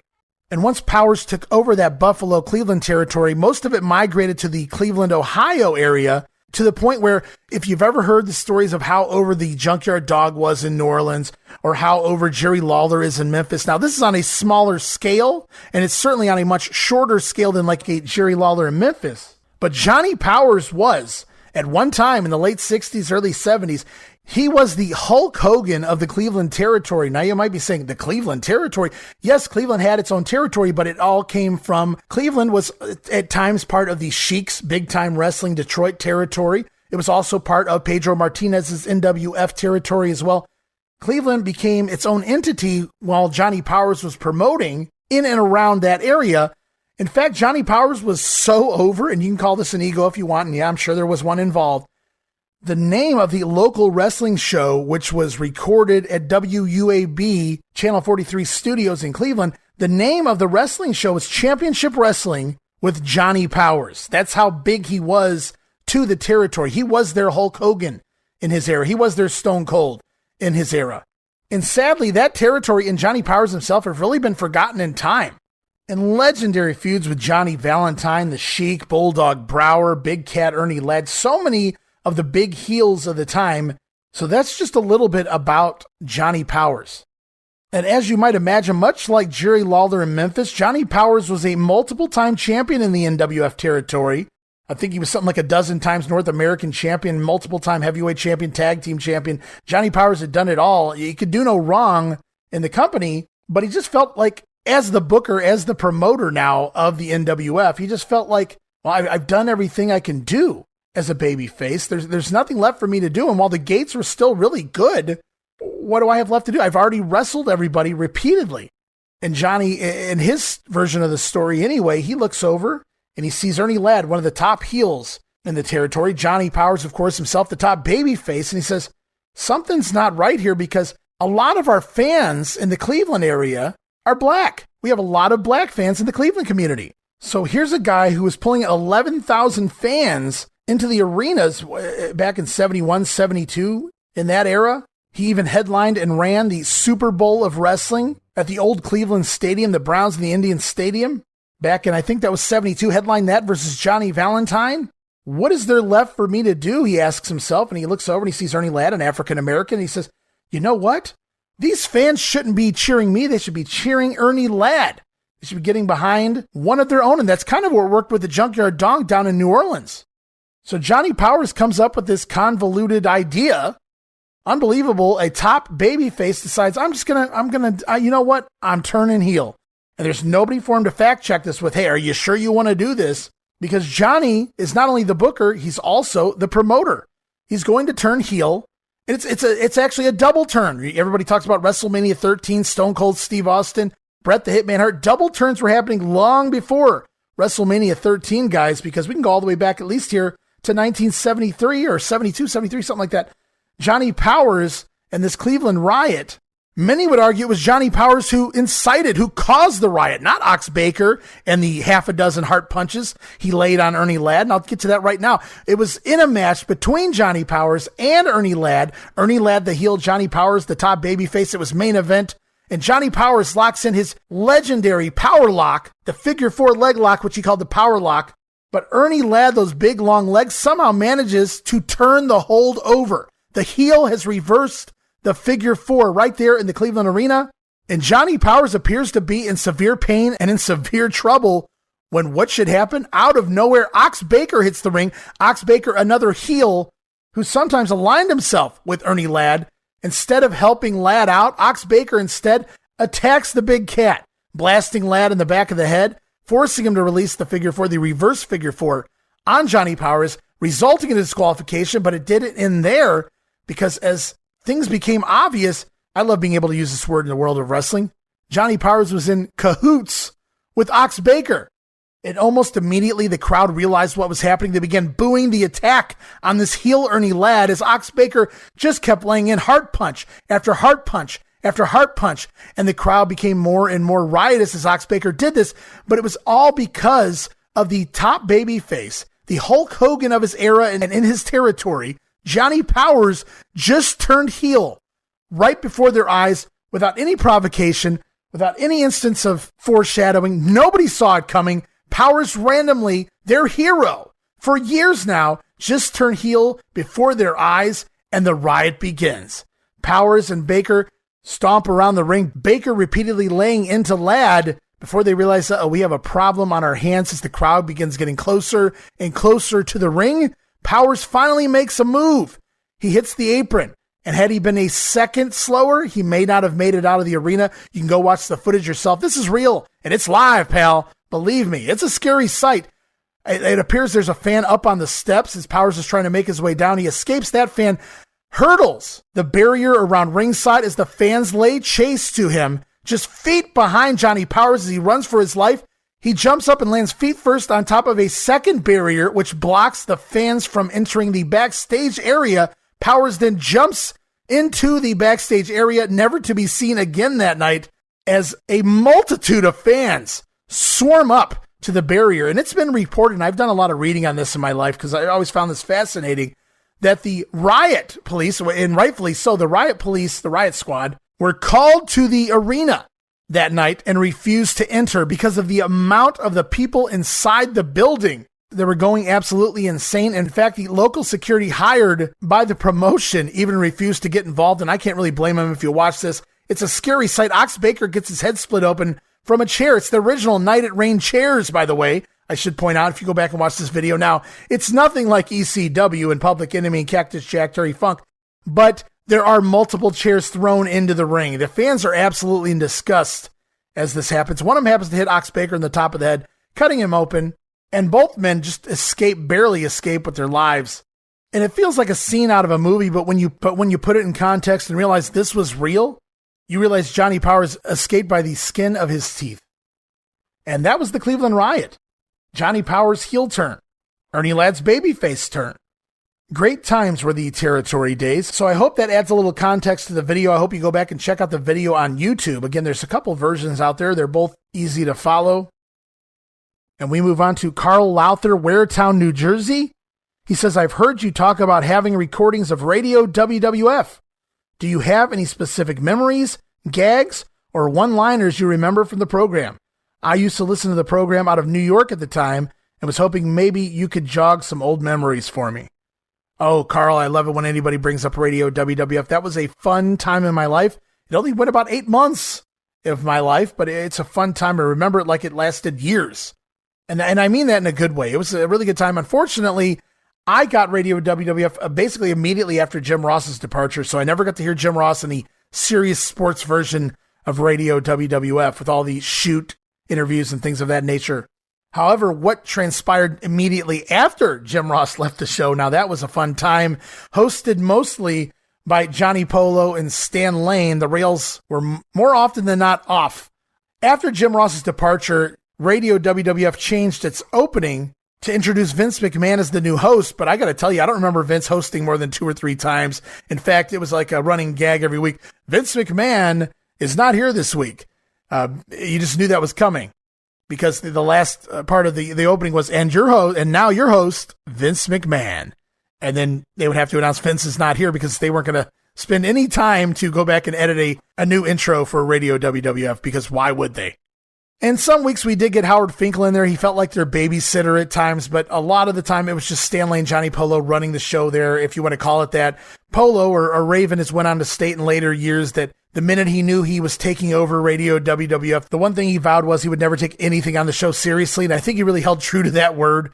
Lots of comedy, Lots of bits, lots of ad-libbing as well by Johnny Polo, leading to a lot of laughter by Stan Lane. And I wouldn't be able to confirm this, but I'd say these guys were high many of the times they hosted this show, or at least it certainly came off that way.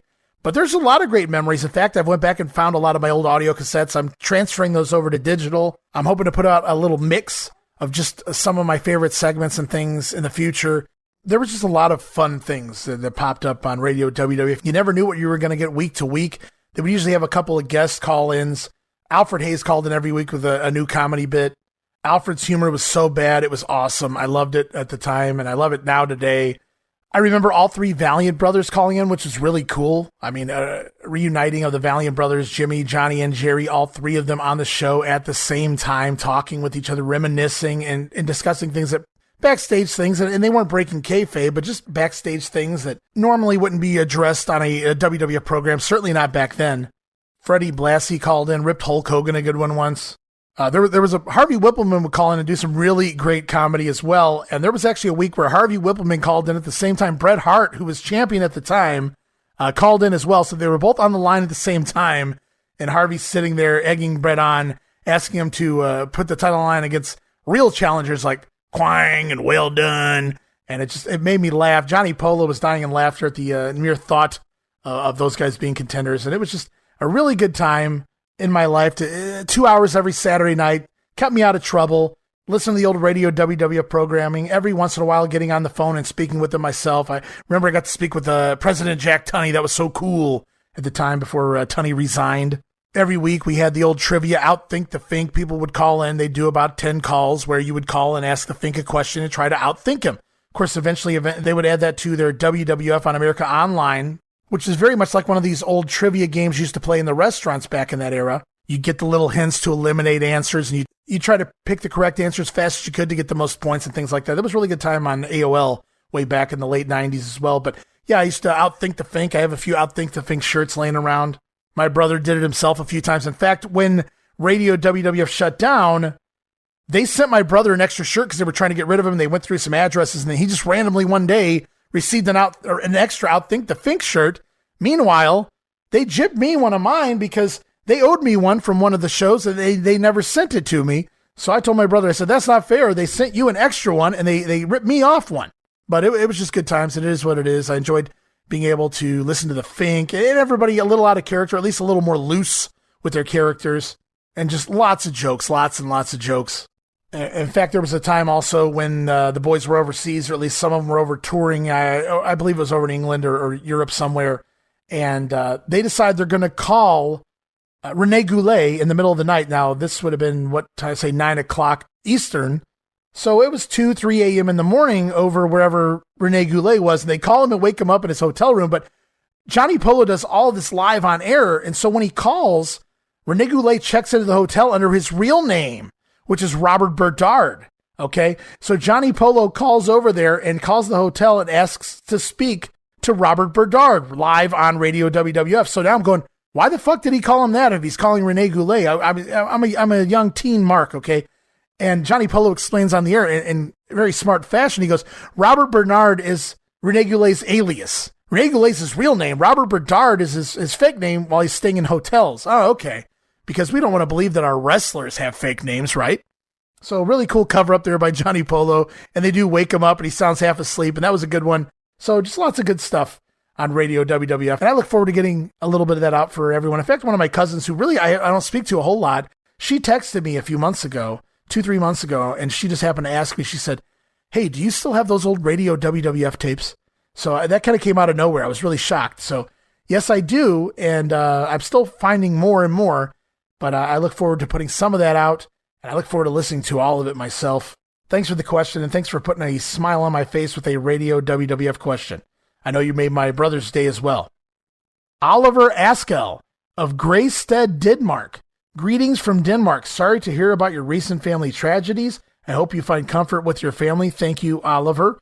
My question is, can you explain to me in simple terms the reason the Moondogs changed wrestlers during their tag team title run in the WWF?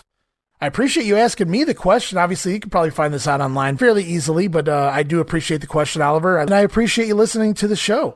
So the deal with the Moondogs, is actually pretty simple, to be honest with you. The original Moondog team in the WWF was Moondog King and Moondog Rex. Now, Moondog Rex had actually come in singles as Moondog Hawkins for a taping, but they quickly pivoted and made them into a tag team. They also went from singlets to wearing those ripped up jeans that they became accustomed to wearing throughout the 1980s and beyond. But the original Moondog tag team, now I'm not talking about Moondog Main, I'm talking about Moondog Rex, Moondog King in the early 80s won the WWF tag team titles.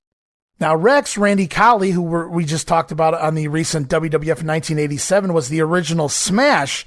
Well, Colley was also Moondog Rex, and he stuck with the team throughout its entire WWF run. Now, however, Moondog King, my personal favorite of all three Moondogs, Moondog King, just based on his look, I don't know what a Moondog is, but he looked like one, was a wrestler by the name of Sailor White. He wrestled as Sailor White up in Canada before he got the Moondog King gimmick down here in the United States. And what happened was, and the story goes, at some point, King went back to his native Canada, and when he went back to try to cross the border into the United States back to the WWF, he wasn't permitted back into the States. Now, I'd have to go back and look and see the actual reason why, but clearly there was an issue there where he couldn't cross the border. I don't know. From what I recall, and I could be wrong, it may have been drug-related issues, but nevertheless, Sailor White Moondog King wasn't allowed to return to the United States. He couldn't wrestle for the WWF anymore, so they had to create a new Moondog, and fast, because they were the champions. So they bring in Larry Latham from Memphis. Latham had been teaming with the Honky Tonk Man of all people, Wayne Ferris, as the Blonde Bombers down there in the late 70s, early 80s Memphis.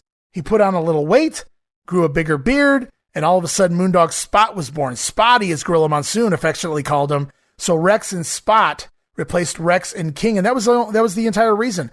Moondog King couldn't return back to the States in order to defend the title, so they had to come up with a new Moondog. And that's how the pup of the litter, Spotty, was born. So I hope that answered your question there. Jeff Walls, Council Bluffs, Iowa, says, I spent most of the 70s and the 80s on the West Coast and grew up on Portland wrestling. Right on. Have you had the opportunity to watch much of this territory?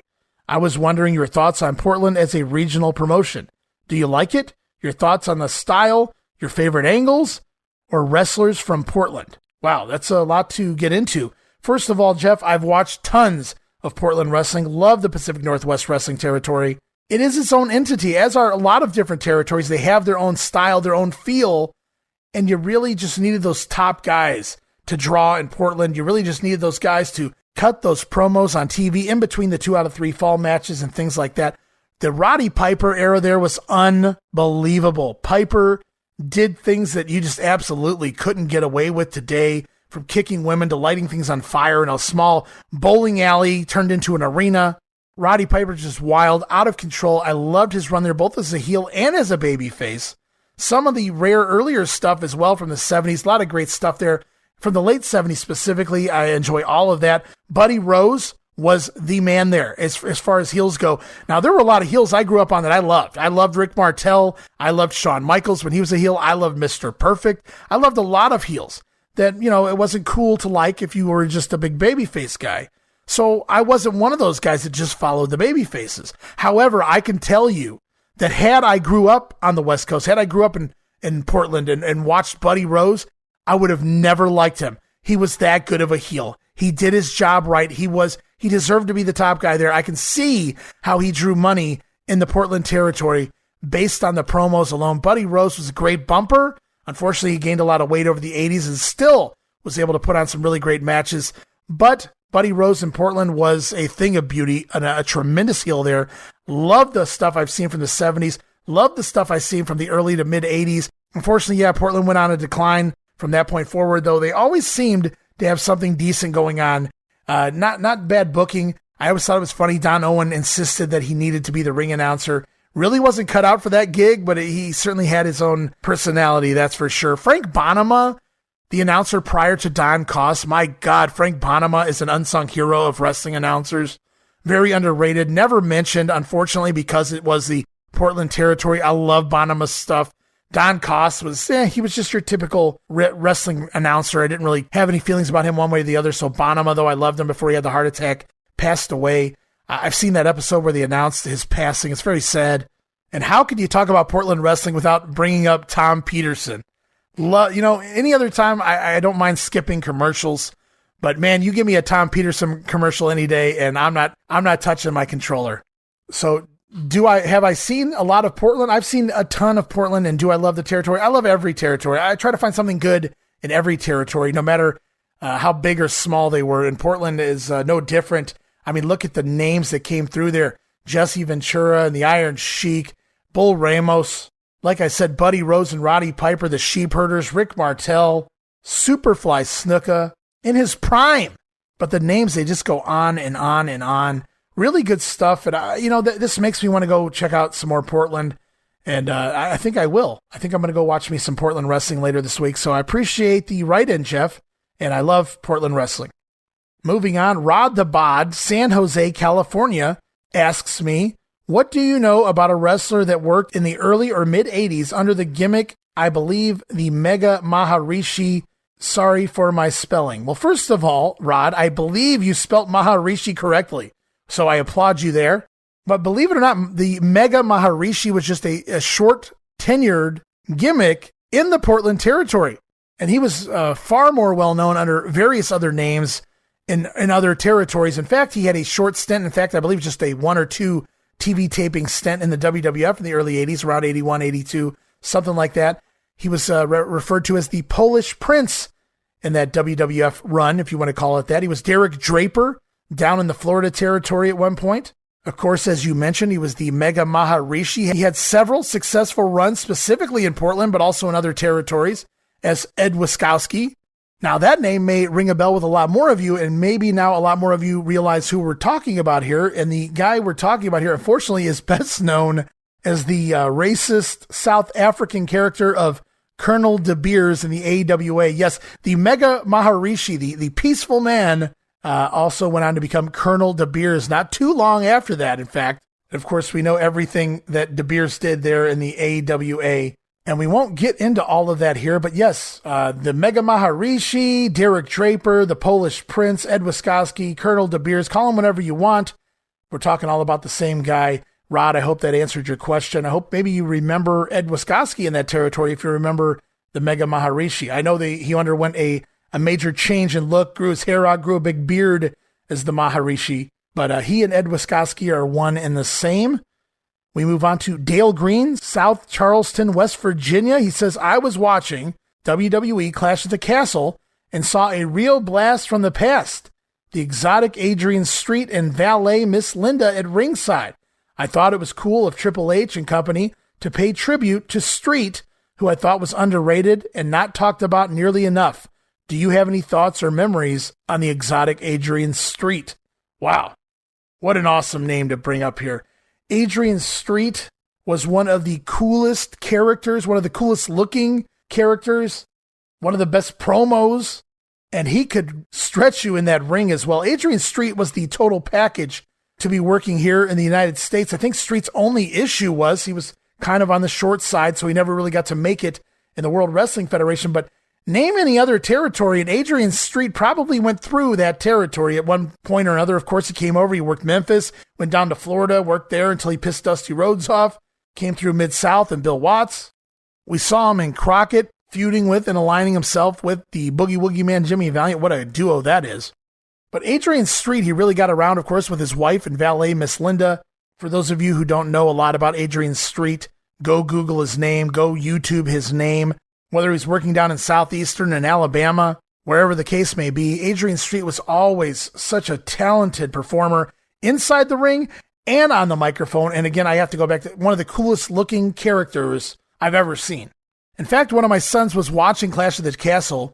I believe they flashed some pictures of what Adrian Street looked like during his heyday. And I saw my son's eyes light up like, wow, who is that? What was that? What was that all about? And I just looked at him and I said, he was the shit. And I didn't get to see a lot of Adrian Street growing up, unfortunately. He really wasn't on any of the programs that I watched when I watched those programs.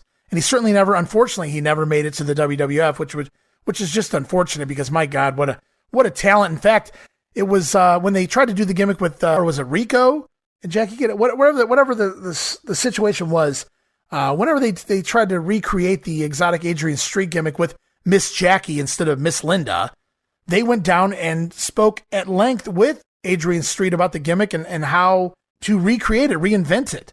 And you could say by looking at him and listening to him that he could be an effeminate character, but when he got in the ring, he tore you to shreds like a bulldog. And I just absolutely love Street. In fact, some of the Adrian Street I got to catch was well past his prime. And this was a guy who started off over in World of Sport, started off over in England and Wales and areas like that, wrestling under a very normal gimmick, if you want to call it a gimmick.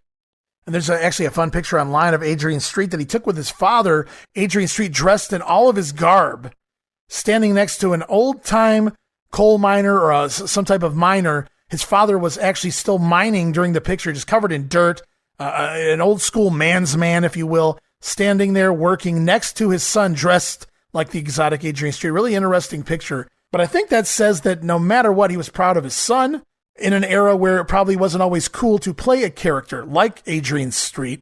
But I absolutely loved him, and I loved when I was a kid, and he came through Dallas for Global right at the beginning when they were bringing all of the names in. Adrian Street, one of those names, I couldn't get enough of him. He was only on TV a handful of times before he was gone, but I was just like, oh, Adrian Street, this is so cool. I could, up until that point, I'd only maybe seen a couple of videos of him, and I'd seen him in Grunt, the wrestling movie, which I recommend checking out. And of course, the magazines over the years, and now I was really getting to see Adrian Street week to week. Unfortunately, it didn't last long, but it was really cool while it lasted. That was really probably the last time I saw Adrian Street on my TV until I began collecting tapes, and now I've seen tons of it. I have no specific memory of Adrian Street, but I do recommend anybody listening to this program going and checking out his work. Another one of those talents that just isn't talked about nearly enough.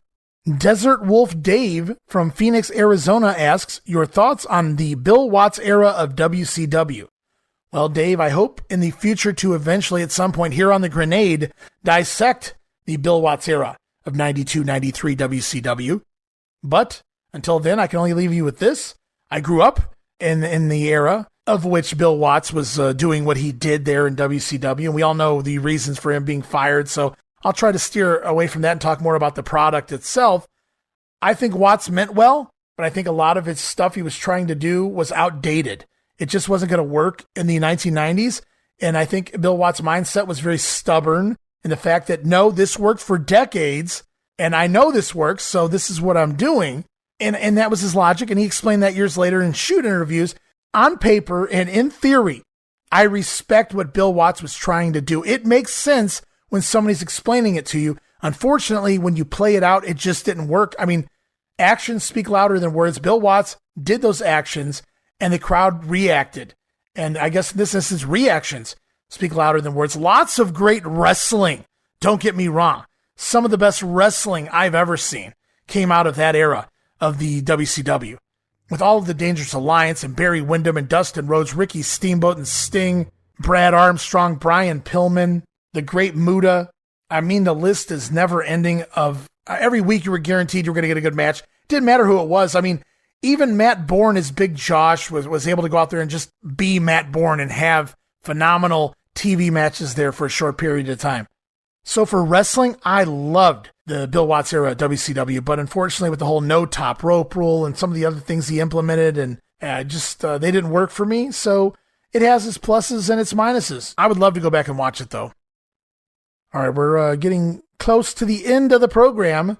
Going to try to answer a couple more questions, and then we're going to be on our way out so I can get this show out in a timely manner this week. First, Tony the Tiger Mask from Springfield, Massachusetts asks, I was watching the Black Tiger versus Cobra match from Madison Square Garden recently and thought the New York City fans really bought into it. Do you know the reason Vince McMahon didn't capitalize on the junior heavyweights with guys like this? Well, I think we've learned from many years of experience after this, Tony, that no matter how over this might be with the fans, it's just not Vince's cup of tea. It's not Vince's world. He doesn't see money to be made here. And in some respects, Vince McMahon thought you had to be able to cut a promo to get over.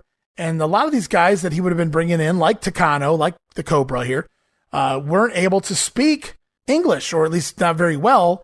And of course, that was a no-no for Vince. But on top of that, he could have easily marketed these guys. Not only is it a completely different match on the card, but they would have made cool action figures as well. So I think Vince did drop the ball with not using these guys more. When I first saw them on, what was it, the Best of the WWF Volume 1 or whatever it was, when I first saw these guys around 86 or so on a VHS tape, I said, oh my God, wow, what happened to these guys? Where are they now? Of course, Black Tiger being Mark Rocco, Cobra being Takano. But it opened my eyes to a completely different world that I was never a part of up until that point. That match, now that I think about it, the first time I even realizing this really opened my eyes to that junior heavyweight Stampede, Japanese Lucha Libre-esque style, because up until then, I had seen nothing but regular WWF wrestling and some Georgia Championship Wrestling by the mid-'80s. And it really boggles my mind how it made it onto the Best of the WWF tape, but I'm glad that it did, because for years I was wondering, as a kid, who are those guys? Where did they go? I want to watch more of them. And of course, those guys became part of the revolution of what we went on to see from the junior heavyweights, or as the WCW called them, the cruiserweights. And now it's just commonplace in today's era. But yeah, good question. Why didn't Vince capitalize? Why didn't he continue to use these guys? It just wasn't Vince's cup of tea. And these guys were working for New Japan. Of course, Mark Rocco also working over there in World of Sport. And that's just the way it is. Why does Vince do anything that he does? And why does he not do things that he should do? That's a question we'll likely never know. And we're going to finish up here. One final question. Let's see what it is from Matt S. in Boston, Massachusetts, in Boston. He asks, do you believe that Vince McMahon truly killed the territories? It seems to me like many were already on life support when Vince took the WWF from his father. Ooh, that was a good question to end on. Really good question. Another territory question, too. I love it. Do I believe Vince killed the territories? I believe, from Jim Cornette's aspect, why he believes Vince McMahon killed the territories, I believe those are accurate statements more than not. Things that the Cornette has said that Vince has done to escalate the death of the territories. But I think we all know, we all see that things were going to change no matter what. It was just who was going to be the one to do it. And Vince McMahon wasn't even the first man to attempt to go national. You can go back to 75 with Eddie Ironheart. You can go back even earlier than that with some of the original wrestling companies on TV and some of the other guys who tried to take over other territories or expand into other territories prior to anything Vince McMahon ever did. And I mean Vincent Kennedy McMahon when I say that. Do I think Vince killed the territories outright? Absolutely not. You got to go back and look at all the territories that were on their deathbed or already dead when Vince purchased the WWF from his father. Los Angeles and San Francisco were both crumbling. They were pretty much on their last legs. Vince didn't kill those territories. Those territories were gone. Vince never even got to the West Coast. In fact, I believe those guys tried to help him when he got there because they were just looking for a piece of the pie. So the West Coast was basically down to Don Owen by the time Vince really took over the national expansion. Then you kind of look across the Midwest outside of Vern Gagne and the AWA. And Vern, he liked taking over other areas as well. Let's not beat around the bush. Now, Greg Gagne has went in recent years and claimed that, Vern had opportunities to go national as well prior to Vince or around the time Vince did. It wasn't Vince being the first man to try and go national. It was Vince being the successful man that attempted to go national. Vince succeeded where others in his past and around his time simply could not. You look at some of the other territories that were dead. The Sheik had killed the Detroit territory, back by 77. We talked about the Buffalo, Pittsburgh, Cleveland territory. Bruno was no longer, there was no longer a Pittsburgh studio wrestling territory. Johnny Powers had left the Cleveland territory. Pedro Martinez had dumped Buffalo. So Vince McMahon had the entire Northeast to work with, all the way across the Great Lakes, really all the way up into the AWA. So why isn't anybody mentioning how Ole Anderson took Georgia Championship Wrestling, a promotion down south, and people with the worst geography minds in the world still know where Georgia's located directly above Florida, and where states like Ohio and Michigan are located at the northern end of North America, up there by the Great Lakes. And still Ole Anderson went in and said, hey, the Sheik's territory is dead. There's nothing going on in Ohio. I'm going to start running Georgia Championship Wrestling. I'm going to jump from Georgia all the way up to Ohio and Michigan, of all places, just because I can. And they had expanded onto WTBS, which was what? National TV, satellite TV at the time, cable TV at the time. Ole Anderson knew that, so you could argue Ole was trying to go national. It wasn't like he took over a state next to him. Bill Watts had basically split away and ran Leroy McGurk out of business. The same thing with Jerry Jarrett and Nick Goulas up in Tennessee. And in most of those cases, it was just a lot of the old promoters refusing to change with the times, which is why Bill Watts ate up Leroy McGurk's territory, which is why Jerry Jarrett ate up the way Nick Goulas was handling business in Tennessee. Things were just changing, and Vince continued to change things as well. I'm not going to sit here and try to remember every territory that still existed when Vince took over with the WWF, but I have to ask how many were successful still by the time Vince took over, and within the next few years, where those territories stood. Unfortunately, the passing of Eddie Graham, Florida went downhill. And Crockett came in and he started pillaging territories too. Crockett is not an innocent man. He saw what Vince was doing. He's like, hey, I got to do this too. Crockett takes over the WWF time slot on TBS. So now Crockett's national overnight. And he begins buying up the territories that Vince can't buy. Vince works out deals eventually with Paul Boesch and Larry Matisick, who had taken over the old St. Louis territory. Meanwhile, Crockett's going around taking over Kansas City and Florida and things of that nature. Truly, there were only a few real territories that just owned their cities. Bill Watts in Mid-South, they expected a certain type of wrestling. Same with Dallas, and same with Memphis, you could even argue. So when the WWF tried to come into those territories initially, they did terrible. They were drawing under 1,000 people in some of those arenas that Bill Watts was selling out because people didn't want that sports entertainment shit. They wanted their old-fashioned wrestling, those knockdown, drag-out, real fights, if you will. And the same thing with Dallas. People wanted their Von Erichs or they wanted their type of Dallas wrestling. So it was hard for Vince to break into a lot of the southern territories. In fact, even through the 90s, Vince stayed the hell out of the Carolinas until WCW was on its deathbed. And the Attitude Era began to soar. Did Vince have a hand in escalating the death of the territory? Sure he did. He pillaged a lot of the top stars by what? Giving them more money and making them nationwide stars and selling merchandise. He did them all favors. They didn't leave Vern Gagne. They didn't leave Ole Anderson for the hell of it. They left for a hell of an opportunity. And had they not been happy, they could have left. But they didn't. And why didn't they? Because it was a better opportunity. Vince McMahon gave these guys bigger and better jobs. That's what he did. And unfortunately, that hurt the talent. You lost a lot of talent in the territories when Vince began doing that around 84 or so. But let's be honest, guys. A lot of the territories were already dying or on the deathbed. A lot of the older promoters like Vern Gagne simply didn't know how to change with the times and refused to change with the times. And that also put a nail in the coffin. So Vince, I'm sure, played a part in there, obviously and absolutely. But did he kill the territories? That's a silly statement. And if it wasn't Vince that went national and Vince that took over, it would have been somebody else. It would have been Crockett. It would have been Watts. It would have been somebody else. And I don't know how well things would have transitioned over time with their beliefs in the wrestling system. So it's probably a good thing in the long run that Vince McMahon dominated the 80s and much of the 90s.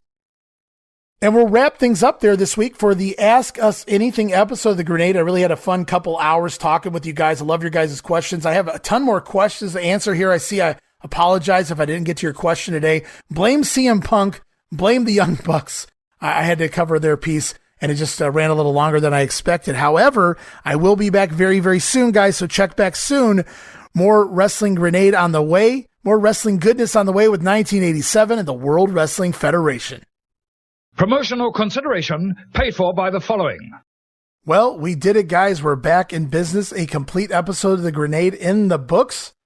Couple hours of fun answering your questions. And again, I apologize for all of the AEW nonsense that ate into this show, but I felt like I had to cover it. It was right here. It was wrestling news, and maybe it's brand new right now, but it will be a memory in the years to come. A very memorable memory, that's for sure. But I appreciate you guys sitting here and listening to me answer your questions. I love the questions about the territories. I love being able to talk about a little bit about this and that here and there, break the monotony. But I tell you what, guys, we're going to be back very soon with more of the WWF in 1987. I know a lot of people have been looking forward to the return of that project, and as have I. And I've got myself refamiliarized with where I left off. So I'm ready to go. We'll be right back into the swing of things. We've concluded January. We talked about Saturday night's main event. We talked about all of January TV, all of the house shows, all of the January news, everything in between. And we'll be back very soon with February as we talk all about February news, all of the house shows, and all of the big upcoming happenings throughout the month of February 1987. New WWF Tag Team Champions, the Hart Foundation. Danny Davis fired by President Jack Tunney, but he won't have time to file for unemployment because he immediately finds himself a new job under the employment of Jimmy Hart and the Hart Foundation. Jake the Snake Roberts has an encounter with the Honky Tonk Man, and we're going to find out if Hulk Hogan will accept the challenge issued to him by Andre the Giant for a WWF Championship match in the WrestleMania. All of that, plus the debut of Outback Jack. We'll continue to look at Roddy Piper's pending retirement as he heads into WrestleMania 3 in a hair versus hair match against Adrian Adonis. Dino Bravo has now aligned himself with Johnny V and the Dream Team. We'll have to see how long that tandem lasts. The Can-Am Connection, the next big tag team in the world of professional wrestling, and we'll continue to watch their stock soar until it doesn't. And of course, Macho Man Randy Savage, more great Randy Savage promos on the way. We're going to talk the Macho Man Wrestling, Bruno Sammartino, and of course his upcoming battle with Ricky the Dragon Steamboat at WrestleMania. Lots to talk about, lots to get into, and it all begins next week with February 1987 in the World Wrestling Federation. So for now, this is Ray Russell saying, from pillar to post and coast to coast, you pull the pin and we'll pick up the pieces right here on the Wrestling Memory Grenade. I'll see you next week. Don't miss it. Be there!